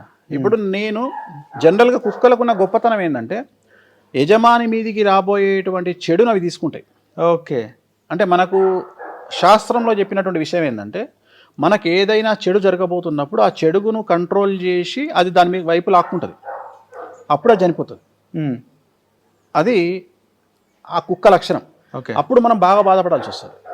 ఇప్పుడు ఉదాహరణ, నా దగ్గర సెయింట్ బర్నర్ ఉండే, 3వ సంవత్సరంలో అది చనిపోయింది. అసలు వితౌట్ రీజన్ గంట సేపటి చనిపోయింది. ఓకే. అంటే ఈవెన్ డాక్టర్ని పిలిచి టైం కూడా ఇవ్వలేదు. ఓకే. నాకు ఆ టైంలో చాలా పెద్ద ప్రాబ్లం వచ్చింది. సో నాకు అప్పుడు నేను రీసెర్చ్ చేసిన ఎందుకు చనిపోయింది కుక్క అంటే నాకు అర్థమైంది ఏంటంటే దీంట్లో ఈ శాస్త్రంలో ఎతికితే మనకు ఏదైనా కీడు జరగబోయేటప్పుడు ఆ కీడుని తప్పించడం కోసం మన దగ్గర ఉండే కుక్కలు చనిపోతాయి అని శాస్త్రం చెప్పింది. ఓకే. సో దాంట్లో భాగంగా ఇది చనిపోయింది. అంటే నాకు జరగాల్సిన కీడు నాకు తీసుకుంది. సో ఇక్కడ దాంతో అటాచ్మెంట్ చేసుకొని నేను డిప్రెషన్లోకి పోయి నేను టెన్షన్ పడడం అనేది పక్కన పెట్టి దాని మీద నాకు ప్రేమ ఇంకెక్కువ పెరిగింది. దాన్ని అట్లా కన్వర్ట్ చేసుకోవాలి మనం. అంతేగాని మనం డిప్రెషన్ చేసుకొని అయ్యో దానికి ఏం చేసినా ఓకే, మళ్ళీ సేమ్ బ్రీడ్ ఇంకోటి తీసుకొచ్చిన, అది చచ్చిపోయినందుకు ఇంకో కుక్కను ఎక్కువ తెచ్చిన. అంటే నేను అనేది ఏంటంటే నేను అప్పుడు 5 ఉండే నా దగ్గర, ఇప్పుడు 9 ఉన్నాయి. అవును. నేను అనేది మనం చేసే విధానం, మనం దాన్ని ఎట్లా హ్యాండిల్ చేస్తున్నాం అనేది నేను దాని గురించి బాధపడుకుంటూ కూర్చోలే. నేను ఏం చేసినా ఓకే, ఒక్క కుక్కనే నాకు కీడుని ఇంత తీసుకుంటే నేను నా 9 కుక్కలు పెట్టుకుంటే నా కీడు ఇంకెంత తీసుకుంటాయి? నీకు అర్థమైంది నా ఆలోచన? ఒక్క కుక్క నా కీడుని ఇంత తీసుకోగలిగినప్పుడు నేను 9 కుక్కలు పెట్టుకుంటే నా కీడుని ఇంకెంత తీసుకుంటా అంటే నాకు జరగబోయే నష్టాన్ని ఇంకెంత బ్యాలెన్స్ చేస్తాయి కుక్కలు. అందుకని నేను 9 కుక్కలు పెట్టేసాను. ఓకే. సో మనం ఆలోచించే విధానం, అంతేగాని దాన్ని పట్టుకొని మనం ఏడవడం వద్దు. ఉంటుంది, మన మనుషులు చచ్చిపోతేనే సాయంత్రం వరకు మర్చిపోతున్న రోజులు ఇప్పుడు ఇవి. సో వాటి గురించి అంత పెద్ద తీవ్రంగా ఆలోచించాల్సిన పని లేదు. వాటి ప్లేస్లో ఇంకో 2 కొత్తవి కొనుక్కొచ్చుకోండి, ఇంకో 2టికి ఫీడింగ్ చేయండి. సో మీకు చాలా మంచిది. అట్లనే రోడ్ల మీద కుక్కలకు పెట్టండి, ఫుడ్ పెట్టండి. ఫుడ్ పెట్టండి. 2026కు సంబంధించి మేషం నుంచి మీనం వరకు ఎలా ఉండబోతుంది గురువారు, ముఖ్యంగా మేషం నుంచి మొదలు? సో నేను ఓవరాల్గా చెప్పేస్తా. బేసిక్గా మేషరాశి నుండి మీనరాశి వరకు ఓవరాల్గా చెప్తా. సో 2026లో మేషరాశి కనుక తీసుకున్నట్టయితే మేషరాశి వారికి ఏలినాటి శని నడుస్తుంది. ఎవరైతే 27 సంవత్సరాలు 28 సంవత్సరాలు కంప్లీట్ చేసుకున్నారో వాళ్లకు 2వసారి ఏలినాటి శని. సో 2వసారి ఏలినాటి శనిలో తీవ్రమైనటువంటి సమస్యలు ఉంటాయి. సో న్యాయపరమైన ఇబ్బందులు, ఆర్థికపరమైన ఇబ్బందులు, ఆరోగ్యపరమైన ఇబ్బందులు, న్యాయపరమైన ఇబ్బందులు, తల్లిదండ్రుల్లో వాళ్ళకు ప్రాణగండం ఉండే అవకాశం ఉంటుంది. అలాగే వృషభ రాశి వారికి ఈ సంవత్సరం పట్టిందల్లా బంగారంగా ఉంటుంది, 100కి 100% పాజిటివ్గా ఉంది. అలాగే మిథున రాశి వారికి ఈ సంవత్సరం 100కి 100% పాజిటివ్గా ఉంది. శని గురువు అనుకూలంగా ఉన్నాడు. కర్కాటక రాశి వారికి 100కు 90% అనుకూలంగా ఉంది. గురువు వ్యయంలో ఉన్నాడు, కానీ శని అనుకూలంగా ఉన్నాడు. సో సింహరాశి వారికి అష్టమ శని నడుస్తుంది. చాలా సమస్యలు ఉంటాయి, ఆరోగ్యపరమైన ఇబ్బందులు ఉంటాయి, ఆపరేషన్లు జరిగే అవకాశం ఉంటుంది, తల్లిదండ్రుల్లో ఒకళ్ళకు ఆరోగ్యపరమైన ఇబ్బందులు ఉంటాయి, ఆర్థికపరమైన నష్టాలు ఉంటాయి. సో కన్యా రాశి వారికి 90% అనుకూలంగా ఉంది, చాలా అనుకూలంగా ఉంది. కాకపోతే భార్యాభర్తల మధ్యన అండర్స్టాండింగ్ ప్రాబ్లమ్స్ ఉంటాయి. సో నెక్స్ట్ తులారాశి వారికి శని 6వ ఇంట్లో ఉన్నాడు, పెను సంచలనాలు జరిగే అవకాశం ఉంది.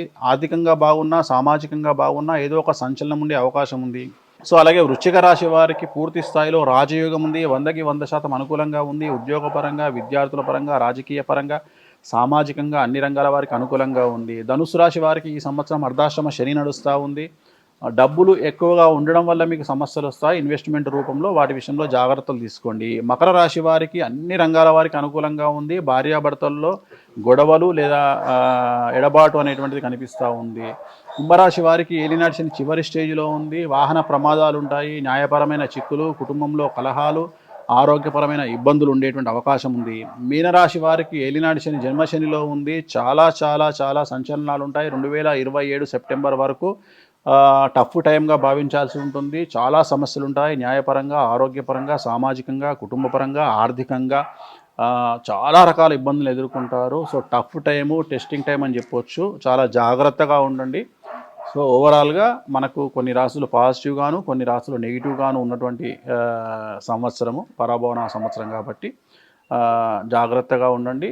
వాటికి సంబంధించినటువంటి రెమెడీస్ని తీసుకోండి, ఆనందంగా గడపండి. రైట్ గురుగారు, ధన్యవాదాలు. ఓం నమో వెంకటేశాయ.